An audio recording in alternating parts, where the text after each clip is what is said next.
Outcasters e todo mundo, esse é um momento de alegria, de felicidade, de regozijo. Está começando mais um episódio de Outcast, o podcast que fala sobre música alternativa e o universo que a cerca.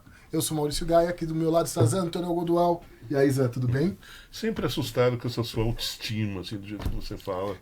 Cara, se a gente não se valorizar, quem que vai? É uma boa pergunta, mas regozijo? Tipo, chega tanto, né, Maurício? Chega tanto, né? Ai. Mas a gente se diverte A aqui. gente se diverte, sim, com certeza, com certeza. Hoje nós temos um convidado muito especial. É um cara cuja importância aqui na cena musical brasileira alternativa é enorme. É um cara que eu tenho um respeito profundo, porque é um cara que trabalha incansavelmente pela profissionalização, pelo respeito, pelo crescimento da cena. Eu acompanho a história dele há muito tempo e eu sei o quanto ele penou, o quanto ele batalhou para construir essa história, que eu tenho muita admiração. É uma das figuras mais queridas. Estou falando do Bruno Montalvão, que está aqui na nossa frente. Obrigado. Bruno, muito obrigado por você ter aceitado o nosso convite. Uma honra ter você aqui no nosso Outcast. Normalmente a gente, assim, as pessoas festejam muito quem está em banda, quem está na frente ali, quem está dando a cara, mas o que acontece por trás é uma coisa muito grande, muito importante. Sim. E é nesse terreno que o Bruno tem construído toda essa carreira, né, Bruno? Faz tempo já, né? Faz bastante tempo, desde 1996, atrás dos shows. Pois é. Produzindo e realizando muitas coisas. Quando você levou o Pinaps, né? Não, o Pinaps foi em 98, Zé. 98, é 96 foi quando eu fiz o Plant Ramp em Aracaju, meu primeiro show da vida. Olha, como é que foi isso? Foi histórico, a gente chega lá. Pinaps, né, era a minha banda.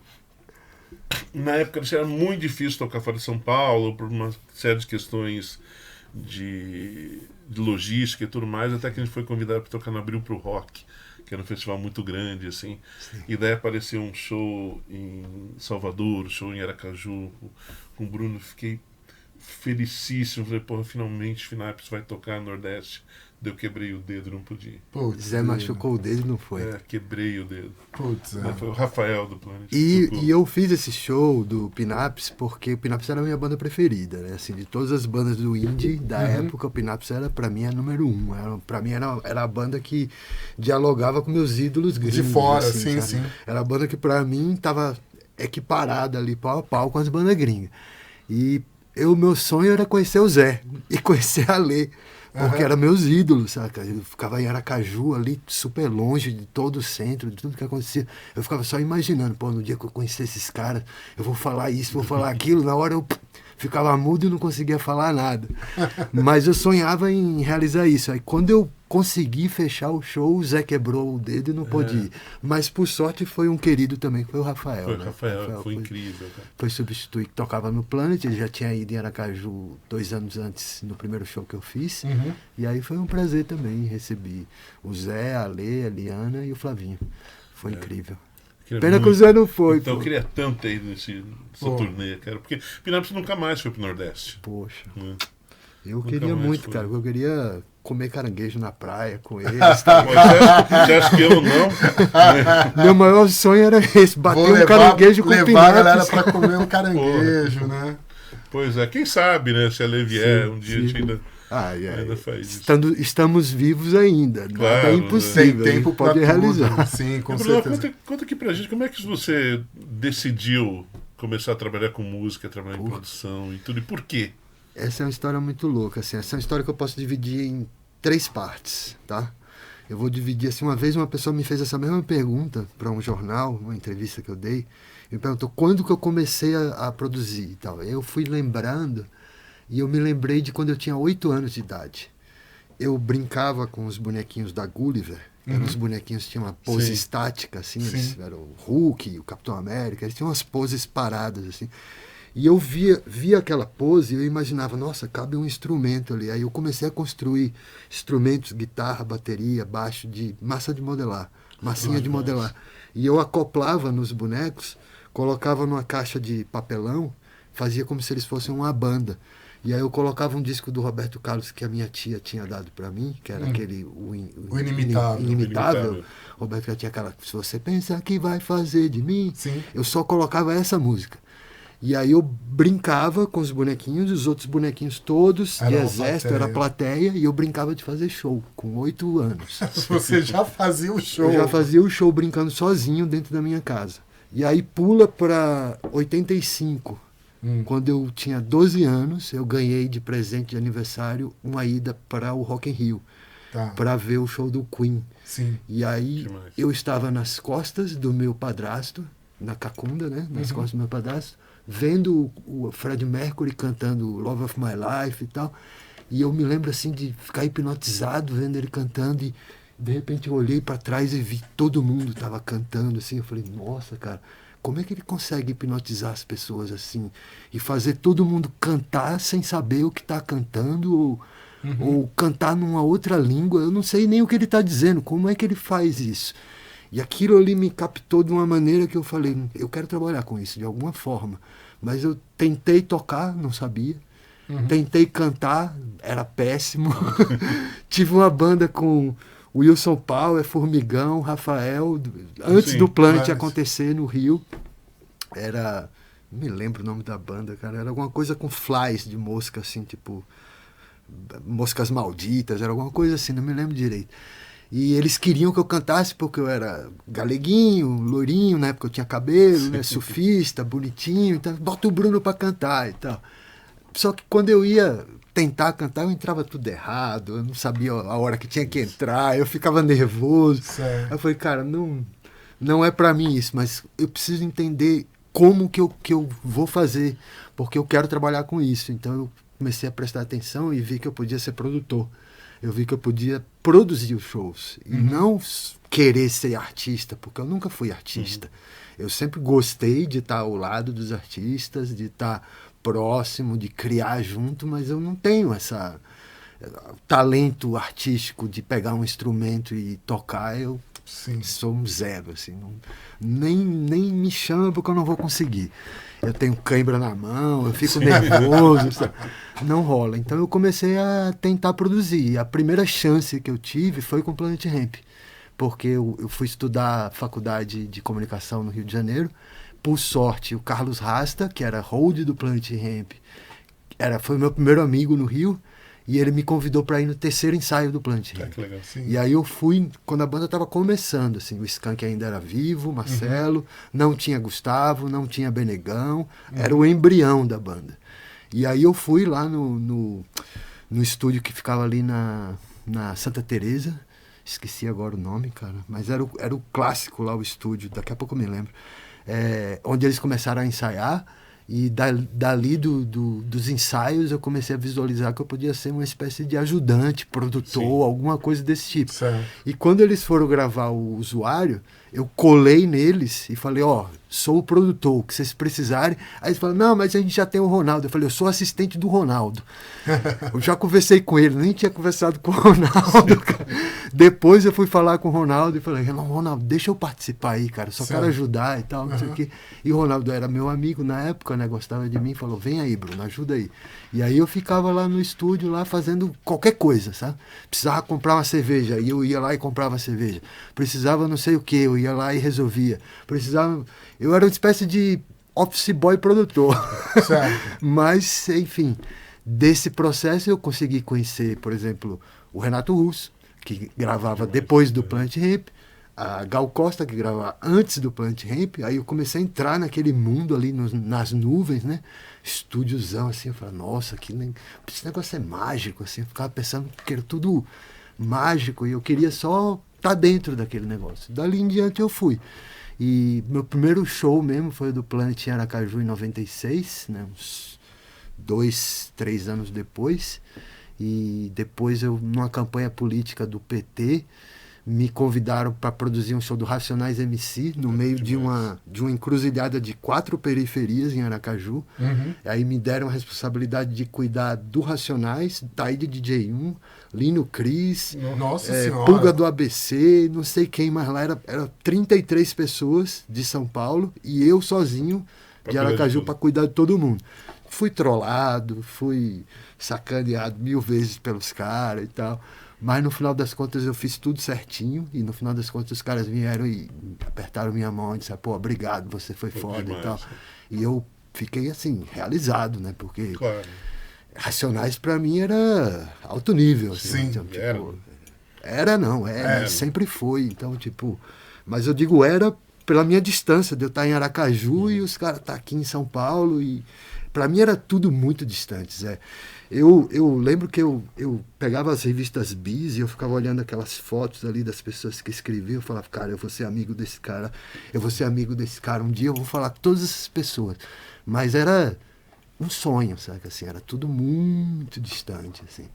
E quando eu comecei a ter essas oportunidades, eu agarrei elas como se fosse minha vida, assim, sabe? E comecei a migrar da comunicação, que era o que eu fazia, publicidade, para ir para o mundo da música, da produção, do que era que eu gostava de fazer mesmo e tal. Então, tipo, trabalhei em campanha política ainda até 2000, foi a última que eu fiz. E aí, quando foi em 2000, eu vim embora para o Sul e nunca mais voltei. Eu queria só...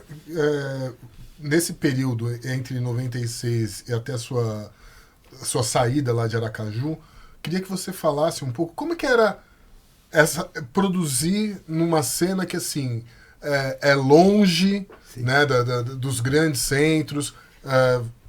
Eu tive em Aracaju uma vez, eu morei 2 anos e meio em Salvador, que assim é um polo de música grande e tal, os que mais. É muito maior. Só que, por exemplo, naquela época, tudo bem, tem muitos artistas grandes que fazem lá locais que movimentam a cena em Salvador, mas, por exemplo, Chico Buarque lançava disco, Chico Buarque fazia show em São Paulo, Rio, ia para Recife, não passava por Salvador.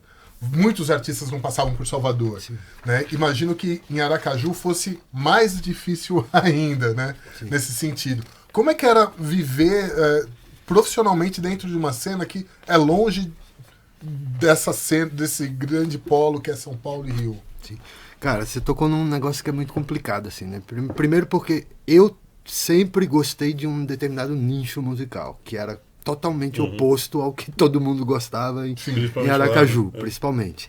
Então, tipo, eu tentava dialogar com uma cena que pra mim era completamente distante. Então, tava numa ilha lá no infinito e eu tentando fazer alguma coisa naquele lugar. Na época que eu comecei em Aracaju, nos anos 90, no meio dos anos 90, existiam 3 produtores em Aracaju que faziam shows, que era o Pinga Produções, que é o principal da cidade, era o Jô e a dupla Mel e Solange, que eram duas mulheres. E, então, tipo, essas 3 pessoas eram as pessoas que movimentavam tudo dentro da cidade. Então, qualquer outra pessoa que tentasse entrar nesse meio, obviamente era abafada, porque eles faziam coisas muito grandes, muito gigantes, e as coisas que a gente tentava fazer eram nanicas, né? Era minúsculo. Uma história que se repete até hoje. Então, tipo, o que eu comecei a tentar fazer foi colar os meus eventos com a faculdade, com a Universidade de Sergipe, tentando fazer com que os estudantes, que eram uma galera mais jovem, entendessem o que era que eu estava querendo comunicar, que era um outro tipo de ação, outro tipo de movimento, outro tipo de música. E nessa mesma época existia muitas coisas acontecendo. Tinha o Mangue Beat que estava surgindo, tinha a cena no Rio de Janeiro que era forte ainda, as bandas de São Paulo, que, pô, eram as melhores e tudo mais. E eu visualizava aquilo tudo assim como que, pô, eu quero atingir aquilo ali, eu quero trazer essas pessoas. E eu comecei a fazer os shows pequenos para o público da universidade. Certo. Os shows foram dando certo, foi colando uma galera que eu fazia num lugar chamado Cultarte, que era o Centro Cultural de Artes da Universidade Federal de Sergipe. E era um lugar que eu conseguia fechar, cobrar um ingresso barato, que eu não podia cobrar caro em Aracaju, que as pessoas não pagavam. Sim. Então você ia cobrar um negócio bem, bem barato. E aí eu comecei a trazer bandas que eu tinha um pouquinho mais de proximidade, que era... A primeira banda foi o Plant Ramp, que eram meus amigos, vieram porque queriam fazer shows no Nordeste, era a primeira turnê deles no Nordeste. Depois eu tentei e trouxe o Mundo Livre, depois o Nação Zumbi. No meio tempo teve essa história do Racionais, que me abriu muitas portas, né, também dentro da cidade, e as pessoas começaram a ver que eu era uma espécie de um maluco diferente que estava tentando fazer uma coisa diferente do que todo mundo fazia. Certo. Mas era uma batalha, porque, como você falou, nada chegava em Aracaju. E não só o artista não chegava, como não chegava a comunicação do artista. As pessoas não sabiam o que era Pinaps. As pessoas não sabiam o que era Killing Chainsaw, não sabiam o que era Garage Fuzz, não sabia nada disso. Sim. Então era um processo que eu tinha que ser, ao mesmo tempo que eu tinha que ser um produtor, eu tinha que ser um professor. Divulgador. Uma espécie de didático do que era o negócio. Eu tentava explicar para as pessoas o que era. Isso é uma batalha assim que, poxa, eu vou voltar em 95, mas eu estou em 2024 e até hoje eu tento explicar para as pessoas o que é gênero musical e o que é a diferença. Porque todo mundo tenta empacotar tudo numa classe chamada indie rock. Mas o indie rock ele tem diversos segmentos. Sim. E as pessoas como precisam. O próprio rock, né? Como o rock também. As pessoas vivem insistindo em dizer, o rock morreu, o rock morreu. Não, meu irmão. Morreu, caralho. O que morreu foi o seu pensamento. Sim. O rock nunca morreu e nunca morrerá. A gente vai chegar nisso já já. Só antes, porque assim, nem todo mundo naquela época conhecia e continua não conhecendo algumas bandas que você citou. Existia uma cena musical, né, da qual o Pinaps fazia parte, a gente era daqui de São Paulo, mas falou do Killing Chainsaw, que era uma banda incrível de Piracicaba, que era muito boa também. Garage Fuzz era uma tinha mais, com Chris, Mickey Junkies, sim, tinha, mas que você citou, Garage Fuzz também, que era uma banda assim, de hardcore, mas eu acho que era até antes do hardcore, de Santos, que era muito boa, continua nativa ainda, então era uma cena que nunca tinha o muita... Second Coming do Rio, né? Second Coming do Rio, tinha o Brincando de Deus de Salvador, tinham bandas no Brasil inteiro, mas era uma coisa assim que só para entender, para não ficar muito perdido aqui assim. Existiam algumas cenas fortes assim. A cena gaúcha sempre foi muito forte, muito local, muito fechada, mas sempre foi forte. A cena carioca muito forte, falando da alternativa. Existia o BR Rock, as coisas de produtor que estouraram no Brasil inteiro.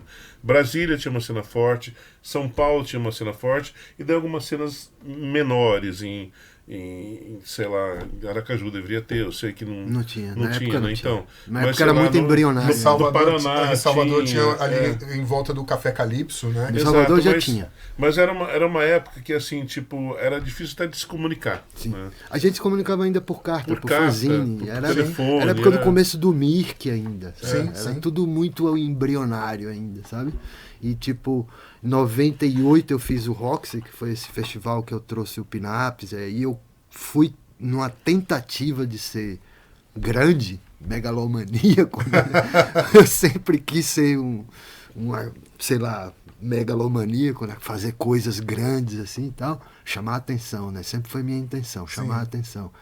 Principalmente por eu estar num lugar pequenininho, então tinha que chamar a atenção de alguma forma.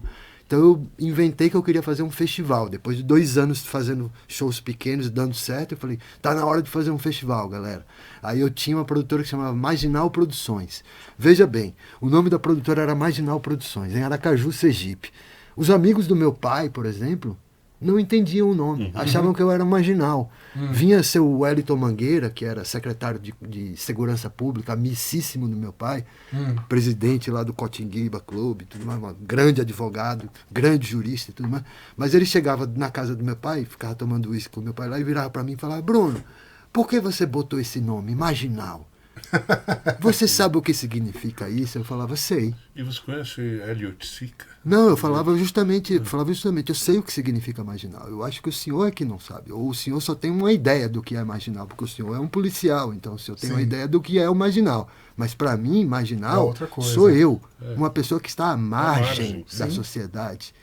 Marginal é o cara que quer revolucionar, é o herói. Seja marginal, seja herói. Frase do Elliot Sica. E eu falava para ele, mas você cita o Elliot Sica, mas ele é um artista plástico. Eu falei, então, eu sou um artista produtor. Eu quero transformar a música em arte dentro desse lugar pequenininho aqui. E eu quero que as pessoas entendam que o nome Marginal Produções é somente um nome. E ele está aqui justamente para provocar um pensamento na sua cabeça. Então, mas aí daí é uma loucura. Se você precisa explicar o nome da produtora, né? Imagina para ter para montar um festival. De onde eu vim, né? Eu tinha que explicar tudo praticamente. Por isso que eu disse que eu tinha que ser uma espécie de professor do que eu fazia. Então não adiantava somente eu fazer. Eu tinha que fazer e explicar letra por letra do que eu estava fazendo para que as pessoas entendessem. porque não tinha informação, não Sim. chegava a informação. O Zé citou as bandas do Sul. As bandas do Sul não chegavam Não em chegavam. Sergipe. É. Elas paravam em algum Não, lugar. não chegava nem em São Paulo. Até Sergipe elas não iam. Sim. Mas não chegava nem em São Paulo. O que chegava em Sergipe eram as bandas de Recife, as bandas da Bahia, do Rio de Janeiro e de São Paulo. Uhum. Brasília um pouco, por causa do Legião, por causa do Paralamas, Sim. por causa da Plebe, enfim, umas coisas assim mais que a galera escutava mais. Mas era difícil. E quais eram os shows que rolavam em Aracaju? Era só os grandes, era Sim. Caetano, Rita Lee, era Lulu Santos e tal. Então, tipo, era rock, mas era um rock pasteurizado, saca? Era um rock que não era... Mainstream, né? Era um rock que não Mainstream. era o que eu queria. Era bonito, eu ia em todos os shows, eu ficava vislumbrado, mas não era o que eu queria fazer. Eu queria fazer uma coisa mais alternativa, eu queria fazer uma coisa que eu pudesse puxar ideias dos meus ídolos gringos. Eu sempre quis dialogar com o mundo, assim. Apesar de eu estar num menor estado do Brasil, eu tentava imaginar todos os dias como que eu iria chegar naquela pessoa. E chegou, né? Cheguei, graças a Deus. Então a gente vai falar sobre Em isso muitas. já. Antes de chegar nesse ponto da sua carreira e tudo da sua história, eu lembro que logo depois, assim, eu lembro de te ver aqui trabalhando com Vanguard, né? Como é que foi Sim. esse pulo pro Vanguard? E daí uma coisa também que eu queria tratar com você, Bruno, porque eu lembro que nessa época, assim, o Bruno, ele sempre realmente enfiou as caras, tá? Sempre fez muita coisa. E assim, até aqui tem que ter um pouco da minha parcialidade, da minha experiência pessoal de conhecer o Bruno. Mas eu lembro que assim, você estava bem com o Vanguard, depois tentou se associar, não vou nem falar o nome, mas uma produtora e tal. E foi um momento que foi muito difícil, foi meio que um choque de realidade de mercado também, né? Como é que foi lidar com tudo isso, cara? Bom, primeiro assim, antes de citar o Vanguard, eu preciso citar a Devotos. Sim. Porque eu sou muito grato a Canibal. Tá. Porque Canibal, para mim, foi a primeira pessoa que acreditou em mim, que me Figura puxou. importantíssima, Cara, generosíssima. né? Canibal, assim, se eu falar muito, eu me emociono, então eu vou falar pouco, tá? Porque eu devo muito a esse cara. Ele foi a primeira pessoa que ligou pra mim e disse: Bruno, quero que você seja o nosso produtor. Então, tipo, porra, pra mim aquilo ali foi como girar uma chave na minha cabeça, assim. Eu falei, cara, as pessoas estão notando o que eu faço, sabe? Sim. Tipo, as pessoas estão prestando atenção. Tipo, o Canibal ligou pra mim, saca? Aí eu me mudei de Aracaju, vim pra São Paulo, sem nada, sem conhecer ninguém, só conhecia a Lê, o Zé, assim, por distância, porque a gente não tinha se conhecido pessoalmente. Eu só conhecia a Lê Brigante, na MTV. E eu lembro que eu cheguei na MTV, me apresentei como produtor da Devotos, e a porta abriu, assim, pra mim, cara. E daí em diante, todas as portas foram se abrindo para mim. Então, eu devo tudo que eu sou hoje a Canibal. Porque ele foi o primeiro cara que ligou para mim e acreditou e falou, vamos nessa. E eu fui e até o fim. Aí pula para 2005, quando eu estava montando um projeto para a MTV, Banda Antes na Estrada, que na época não era Banda Antes na Estrada, era tour independente, mas como a MTV tinha um programa que se chamava Banda Antes, a gente juntou os nomes, sugestão, não me lembro se foi da Lê ou da Ana Butler, não me lembro de quem foi na época, que juntasse os nomes e virasse MTV Banda Antes na Estrada. Tá. E esse projeto, consistia em colocar 6 bandas num ônibus, saindo de São Paulo, viajando para o Nordeste para fazer shows, parando em cidades estratégicas. Seria João Pessoa, Natal, Garanhuns, no Festival de Garanhuns. Salvador não teve, porque a gente não conseguiu fechar um show em Salvador, então a gente fez em Vitória da Conquista. Tá. Aí fizemos em Aracaju, Maceió, e, enfim, tá faltando uma cidade que talvez eu tenha me esquecido. Mas a turnê consistia em viajar com 6 bandas num ônibus pro Nordeste fazendo shows e sendo filmado pela MTV para transformar isso num programa. E eu me lembro que em 2005 eu já tinha escolhido 5 bandas, me faltava uma, e eu tava super em dúvida de que banda era e que banda era. E na época, uns amigos de Cuiabá ficavam me falando dessa banda, Vanguard. Você precisa ver o Vanguard, porque o Vanguard é incrível, que não sei o quê. E eu nunca tinha visto, não sabia nem o que era. E um dia eu estava andando na Augusta, eu, Spencer, Ricardo Spencer, que é diretor de clipe, e o Duda, baterista da Pitty, a gente estava indo para casa de Duda, e eu passei na porta do Altos e eu vi um pôster escrito Vanguard, assim. Aí eu olhei assim, falei, pô, aquela banda que os caras falam, assim, eu olhei assim, pô, você vai tocar hoje. Aí eu falei, pô, Spencer, vamos vir ver esse show. Ah, não, vamos pra casa do Duda, beber e tal, não sei o quê. Eu falei, não, cara, vamos ver essa banda, eu quero conhecer porque eu tô procurando a banda pro programa. Aí tá bom, vamos lá. E eu me lembro que foi eu, Duda e Spencer, e quando a gente começou a ver o show dos caras, eu fiquei assim prestando atenção e tal, vendo a performance deles, achando incrível. E eu me lembro que eu fui cutucar o Spencer pra perguntar o que ele tava achando, e ele tava de olho fechado, assim, dançando, curtindo o som. Aí eu olhei pro Duda e ele tava do mesmo jeito, assim. Eu falei, nossa, não preciso nem perguntar, cara, é essa banda. E aí me lembro que antes de acabar o show, eu fui no camarim, entrei lá, fiquei esperando acabar o show, os caras chegarem. Quando os caras chegaram no camarim, aí eu me apresentei e falei, ô galera, tudo bem? Meu nome é Bruno Montalvão, esse aqui é o Spencer, esse aqui é o Duda, eu sou um produtor e tal, não sei o que, bababá. Estou fazendo um programa para MTV, queria convidar vocês para, de repente, participar do programa. Como é que vocês estão? Então, não sabia nada dos caras, não conhecia nenhum deles, nada. E eles ficaram assustados, assim, né? Quem é esse cara, assim, maluco, do nada. Mas escutaram o que eu tinha para dizer, e no outro dia eu falei, vamos na MTV, que a gente vai fazer uma reunião lá e tal, quero que alguém de vocês vão estar aqui ainda. Ah, tamo, mais um dia. Aí levei, acho que foi o Hélio e o Reginaldo, e fizemos a reunião lá, e no outro dia eles estavam no programa já. E eu me lembro muito bem da Ale falando comigo assim, mas Bruno, você vai apostar nessa banda? Eu falei, vou apostar nessa banda. Mas ninguém sabe quem é essa banda. Eu falei, não sabe ainda, mas vai saber. Vai saber. Então, tipo, esse lance da visão do produtor, ela é uma coisa muito louca, assim, porque quando eu vejo um artista tocando, quando um artista vem falar comigo, por exemplo, hoje eu sou uma pessoa que muitos artistas me procuram diariamente. Ah, quero trabalhar com a Brain, quero trabalhar com você, vejo você fazendo isso e aquilo. Então, assim, eu recebo muita coisa todo dia. E eu nego praticamente tudo. Sim. Porque eu não vi o show. Eu preciso ver o show. É o show que me pega. Não é um EPK bonito, não é um release, não é o que a imprensa falou, não é o hype. Isso não me pega, brother. Isso daí, pra mim, é zero. O que importa pra mim é como o artista se comunica. Sim. Como ele troca com o público, como ele cria a conexão. Aí eu volto para 1985, eu nas costas do meu tio vendo Queen. O Fred Mercury. Eu vendo o Fred Mercury cativando toda aquela multidão.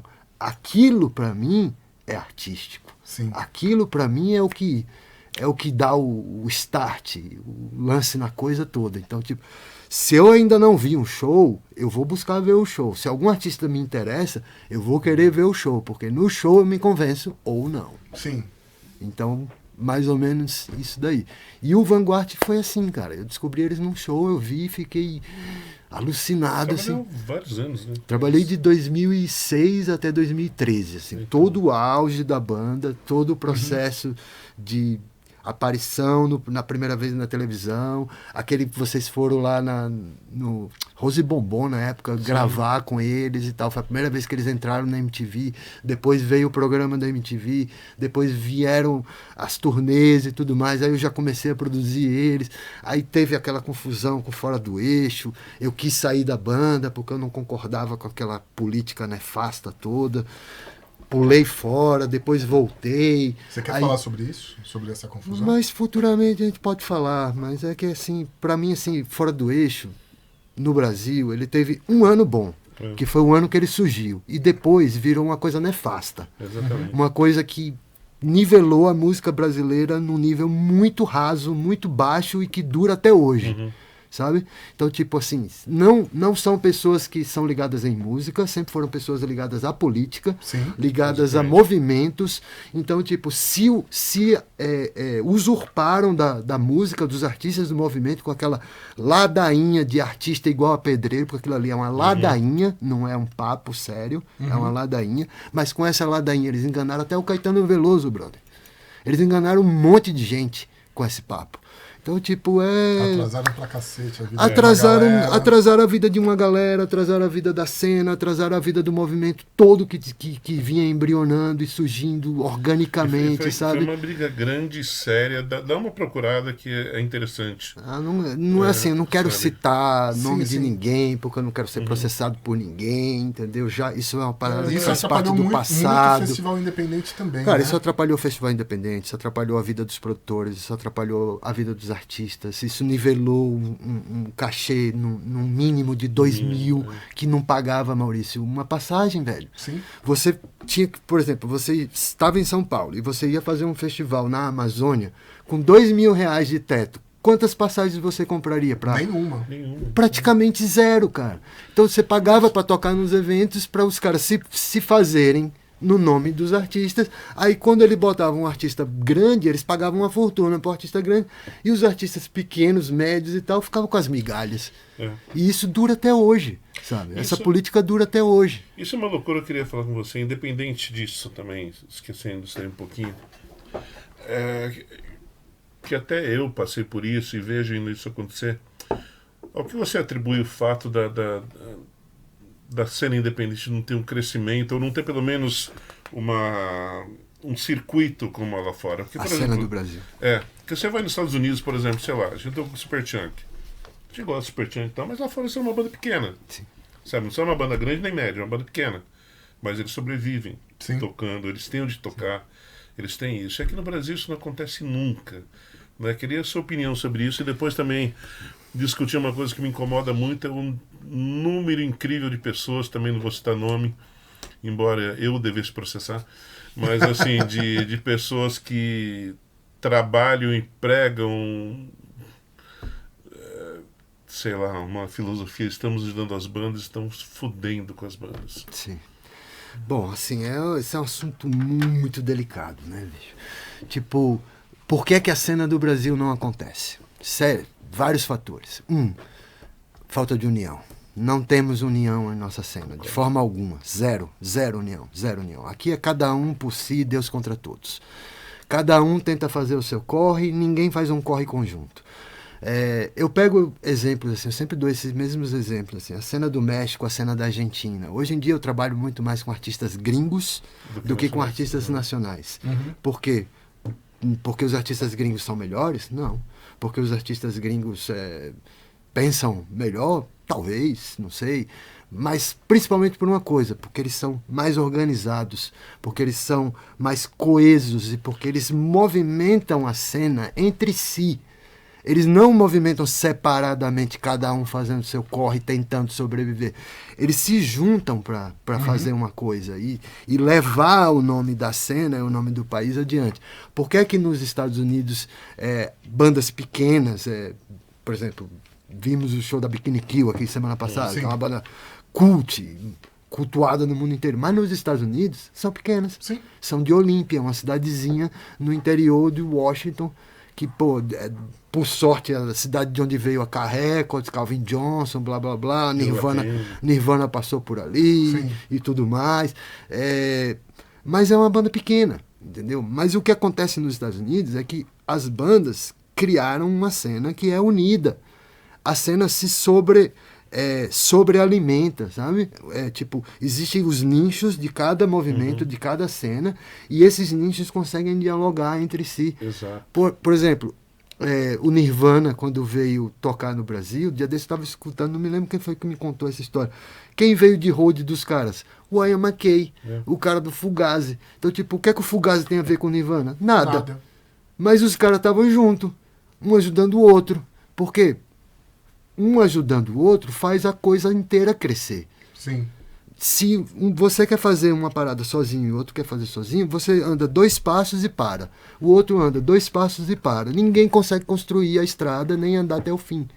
Entendeu? Então, tipo, é difícil colocar isso na cabeça das pessoas aqui no Brasil, porque a parada é muito profunda, falta cultura. falta cultura de entendimento do que é a coisa, do que é o mercado, do como é que funciona, de como é que você pode atingir os lugares, como é que você pode atingir as pessoas. Então, mas É tudo muito complicado. aí é que vem outra questão que eu coloquei. Aliás, só corrigir que você está falando o nome de banda. Eu falei, eu lá tenho de Não, Hoboken, Hoboken. New Jersey. Mas assim, aí vem uma outra coisa muito delicada, porque assim, hoje em dia, eu tenho uma coisa em mim que eu gosto muito de conviver com pessoas novas. Eu acho que Eu também. é fundamental que a gente se Totalmente. recicle, seja com pessoas com novas ideias, com novas visões e tal. Então separa, né? Eu sei lá.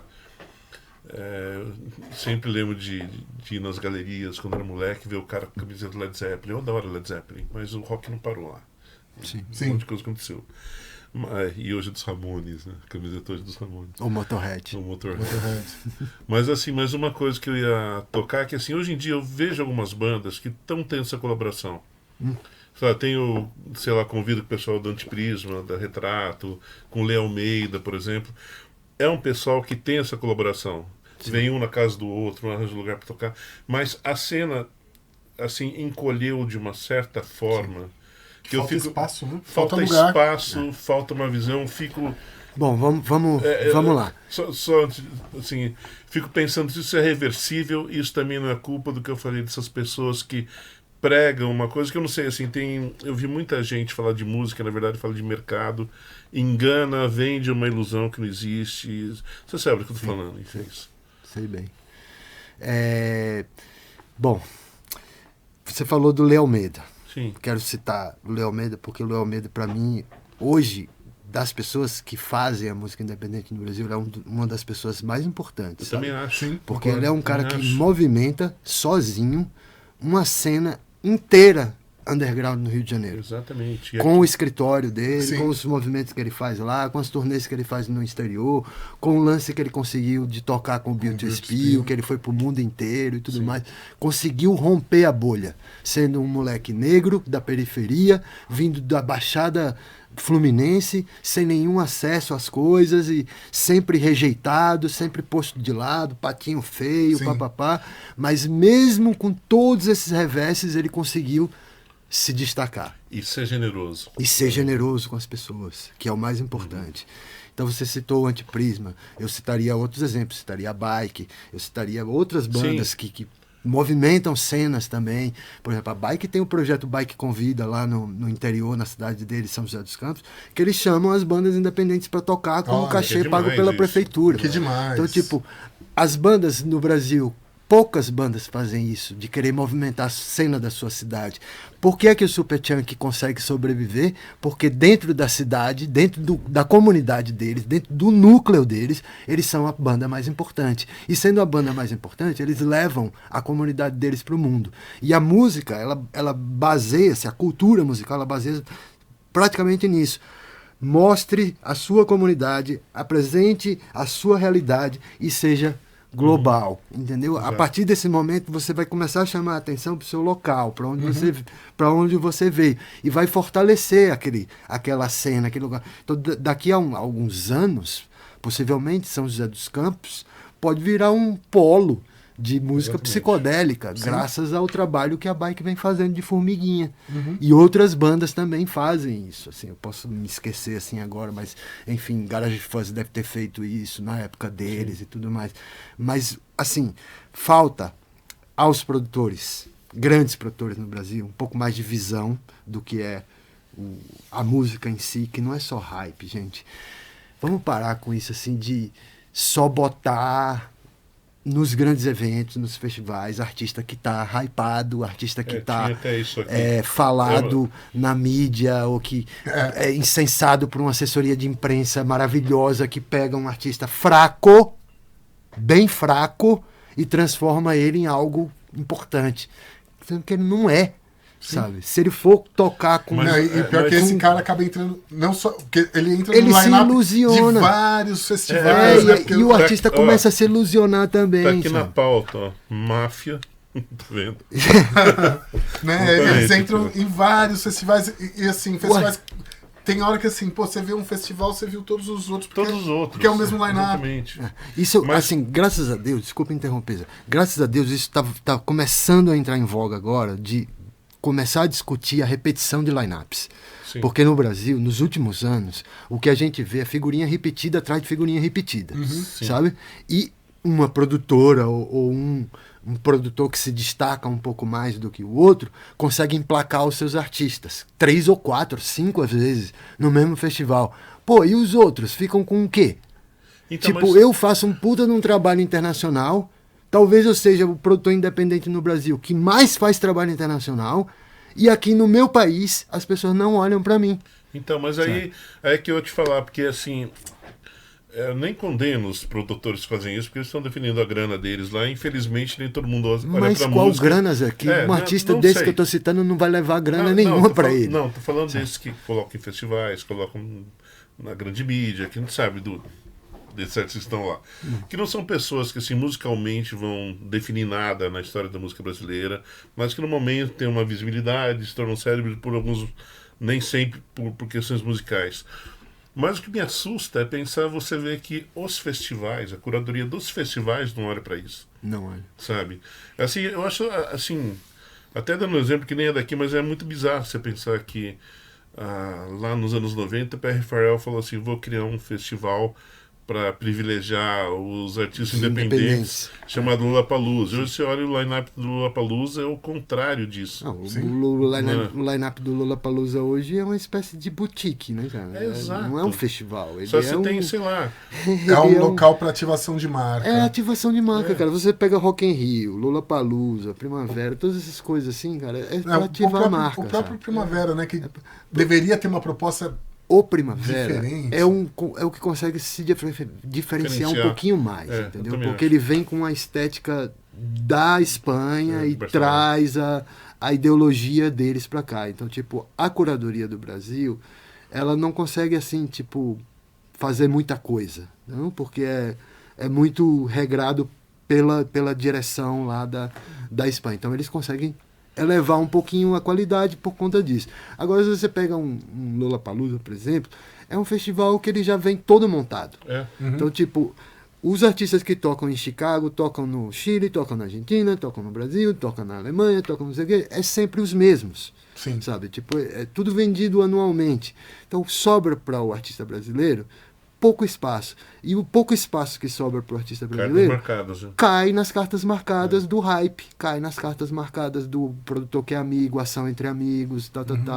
Então eu, como sou uma pessoa que questiona essas coisas e não fico babando nenhum desses caras, que eu detesto esse negócio de ficar babando, eu gosto de ser amigo das pessoas. Sim. Se você quer ser meu amigo, você vai ser meu amigo para sempre.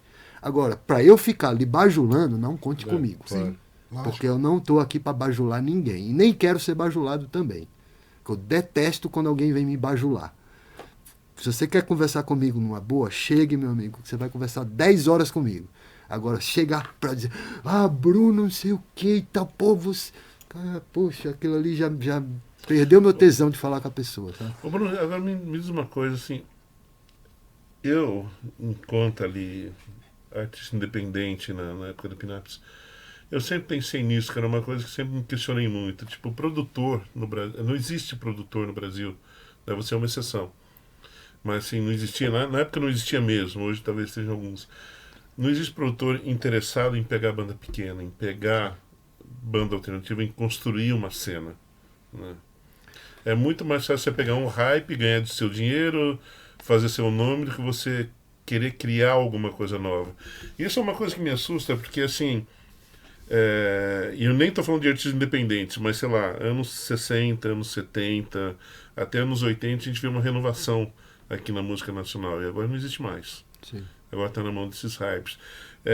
Por que você acha que faltam esses produtores com essa coragem, com essa visão? Você acha que a coisa ficou uma coisa muito mais mercadológica do que artística? Não, assim, eu acho que porque tá tudo engessado mesmo, assim, sabe? Tudo... As pessoas têm medo de arriscar, as pessoas têm medo de apostar em coisas novas, as pessoas acham... Mas daí nunca vai haver ruptura, a Pois ruptura é, vem daí. as pessoas né? acham que um artista não pode ascender do nada para algo infinito organicamente, precisa comprar número, precisa comprar mídia View, social, precisa comprar play. isso, aquilo, tudo outro. Então, tipo assim, vou dar um exemplo, essa banda aqui, que eu tô usando a camisa aqui. Fim del Mundo. É uma banda da Argentina, 4 meninas. Essas meninas, elas começaram a formar essa banda em 2019, um pouquinho antes da pandemia chegar. A pandemia veio, elas ficaram estagnadas sem saber o que fazer.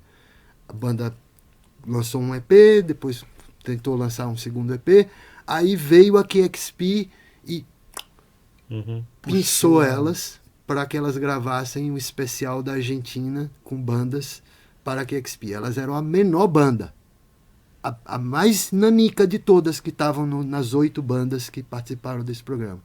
A session delas atingiu a marca de 1.300.000 views. Ela sendo uma banda pequena, formada por 4 mulheres, metade da Patagônia, metade de Buenos Aires, uma banda que não tinha gravadora, autogestiva, não tinha ninguém produzindo elas, não tinha ninguém por trás, elas mesmas fazendo o negócio. Quando eu vi a session delas na QXP, eu falei, nossa, que banda incrível, cara. Eu falei, poxa, vou prestar atenção. Aí eu comecei a acompanhar. Quando eu vi a primeira vez, elas estavam com 350.000 views. Eu já achei demais, assim. Falei, pô, nunca ouvi falar dessa banda. Sim. 350.000 views. Tipo, eu levei outras bandas pra QXP já antes, não chegava a 30.000. Banda do Brasil e Sim, tudo mais. sim. Eu falei, como é que elas conseguiram 350.000? Eu comecei a prestar atenção. Aí eu vi, no mês depois, elas estavam com 500. Aí eu vi, um mês depois, elas estavam com 700. Quando ela estava para atingir 850, eu escrevi para elas e falei, olha, meu nome é Bruno Montalvão, eu sou do Brasil, tenho uma produtora chamada Brain Productions, eu faço isso, isso e isso, eu queria, de repente, mandar uma proposta para vocês, não sei se vocês topariam trabalhar com um produtor, um empresário de outro país e tal, mas estou aqui, eu tenho acesso a isso, isso e isso, consigo levar vocês para outros lugares e tal. E aí, por sorte, elas me escreveram uma semana depois, a gente começou a conversar, fizemos um papo assim rápido, e aí eu comecei a entender que tudo aquele processo, eu já tinha prestado atenção, né, que todo aquele processo delas era orgânico, o crescimento delas foi orgânico, mas estava somente ali naquela coisa da QXP. Então eu peguei aquela session da QXP e eu comecei a mandar para Outros lugares. para vários produtores de festivais, de gravadoras, enfim, para meus amigos todos no mundo, para pedir opinião, dizer assim, cara, o que você acha dessa banda? Todo o feedback que eu recebi era awesome, incrível, incrível, maravilhoso e tal, não sei o quê. Quem são? Aí eu falei, velho, essa banda, ela tem um quê a mais, entendeu? Então, tipo, se eu não tivesse essa visão de ter visto antes, talvez ela não tivesse comigo hoje, trabalhando.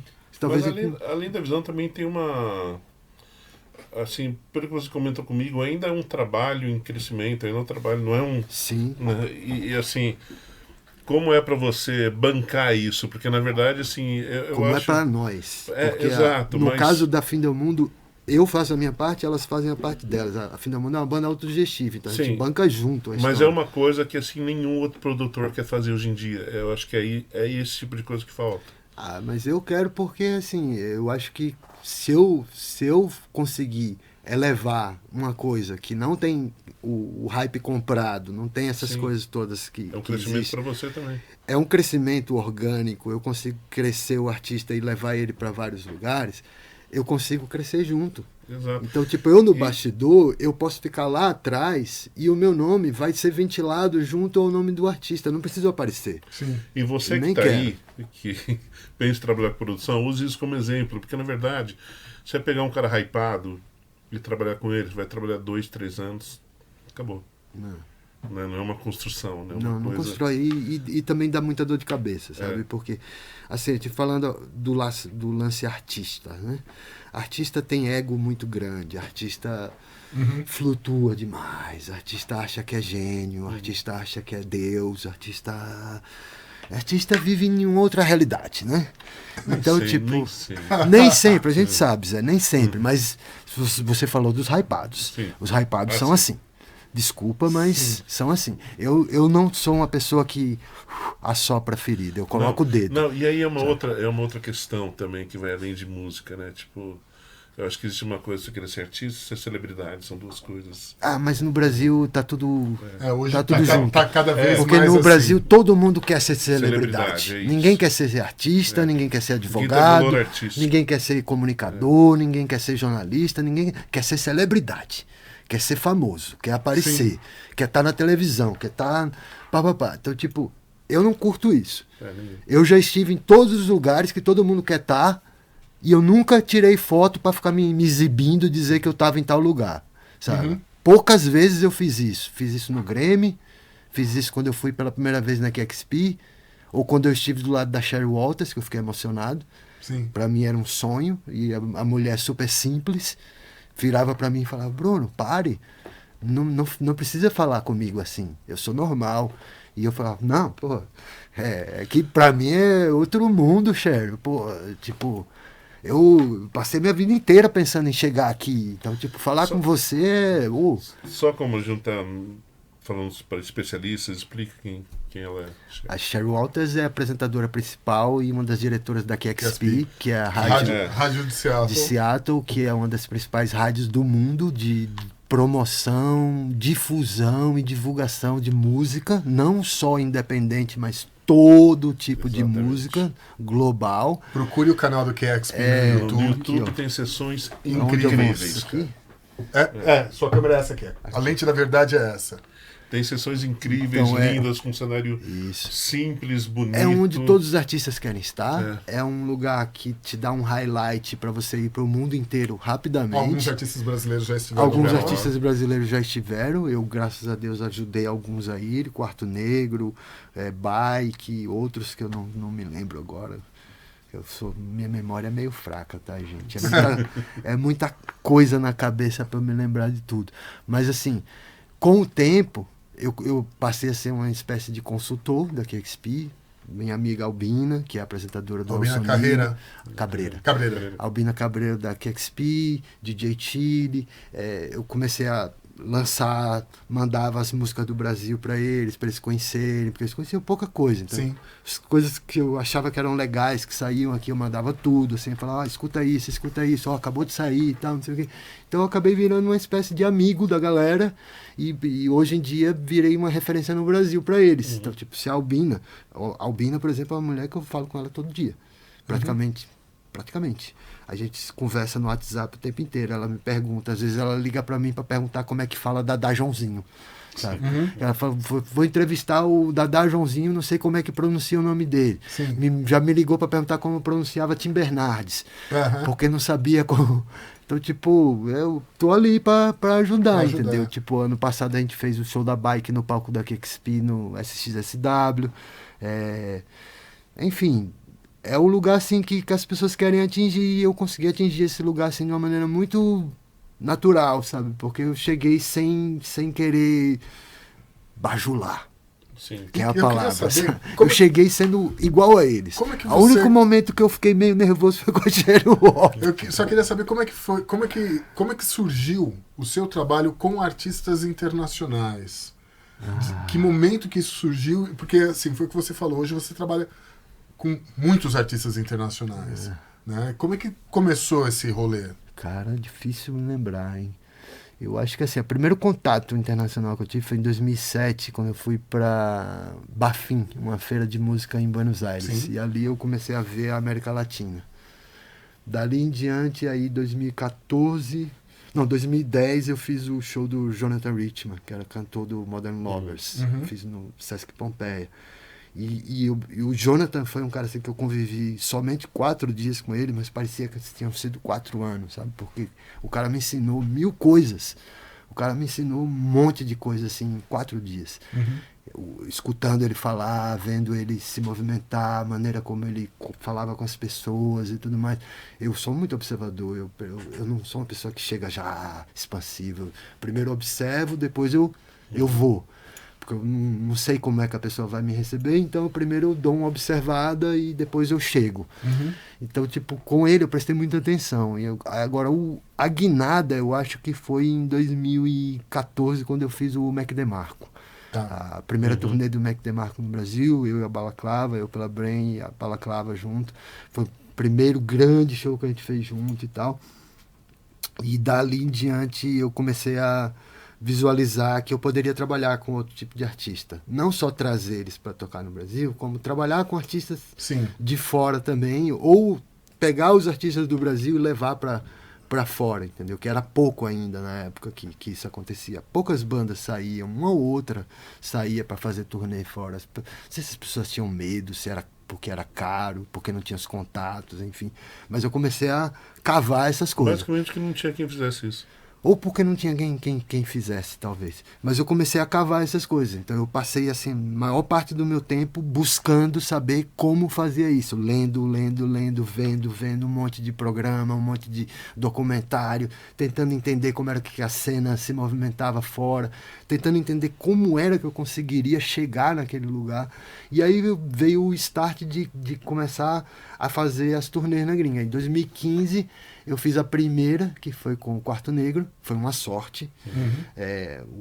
Uma banda de Portland, chamada The Helio Sequence, tinha produzido o disco do Quarto Negro e convidou a Quarto Negro para abrir os shows deles nos Estados Unidos, para abrir a última perna da turnê deles, que era uma turnê gigante, e aí tinha os 8 últimos shows e a gente ia entrar na costa oeste, que era para pegar ali o lugar deles, a região ali, deles, a região deles, basicamente. Então a gente tocamos no Neptune Theater em Seattle, tocamos no Roxy Theater em Los Angeles, no The Independent em São Francisco. Então, de repente, eu estava no The Independent, olhando as paredes, vendo as fotos dos shows que já tinham acontecido naquele lugar. E era Sonic Youth, Beastie Boys, Stooges, Flame Lips, todas as bandas que eu amava tinham tocado naquele lugar. E eu tava naquele lugar fazendo um show. Então eu falei, porra, acho que eu tô conseguindo, cara. Tipo, eu tô aqui fazendo uma parada para uma banda do Brasil, abrindo. Então aquilo ali foi o começo da abertura de portas. E aí, em 2017, eu fui pro SXSW pela primeira vez. Sim. E aí, depois eu fui em 2018, 2022, 2023. E aí, nunca mais parei. E quando eu comecei a ir para esses eventos fora, eu comecei a ver que, pô, eles eram carentes de música diferente.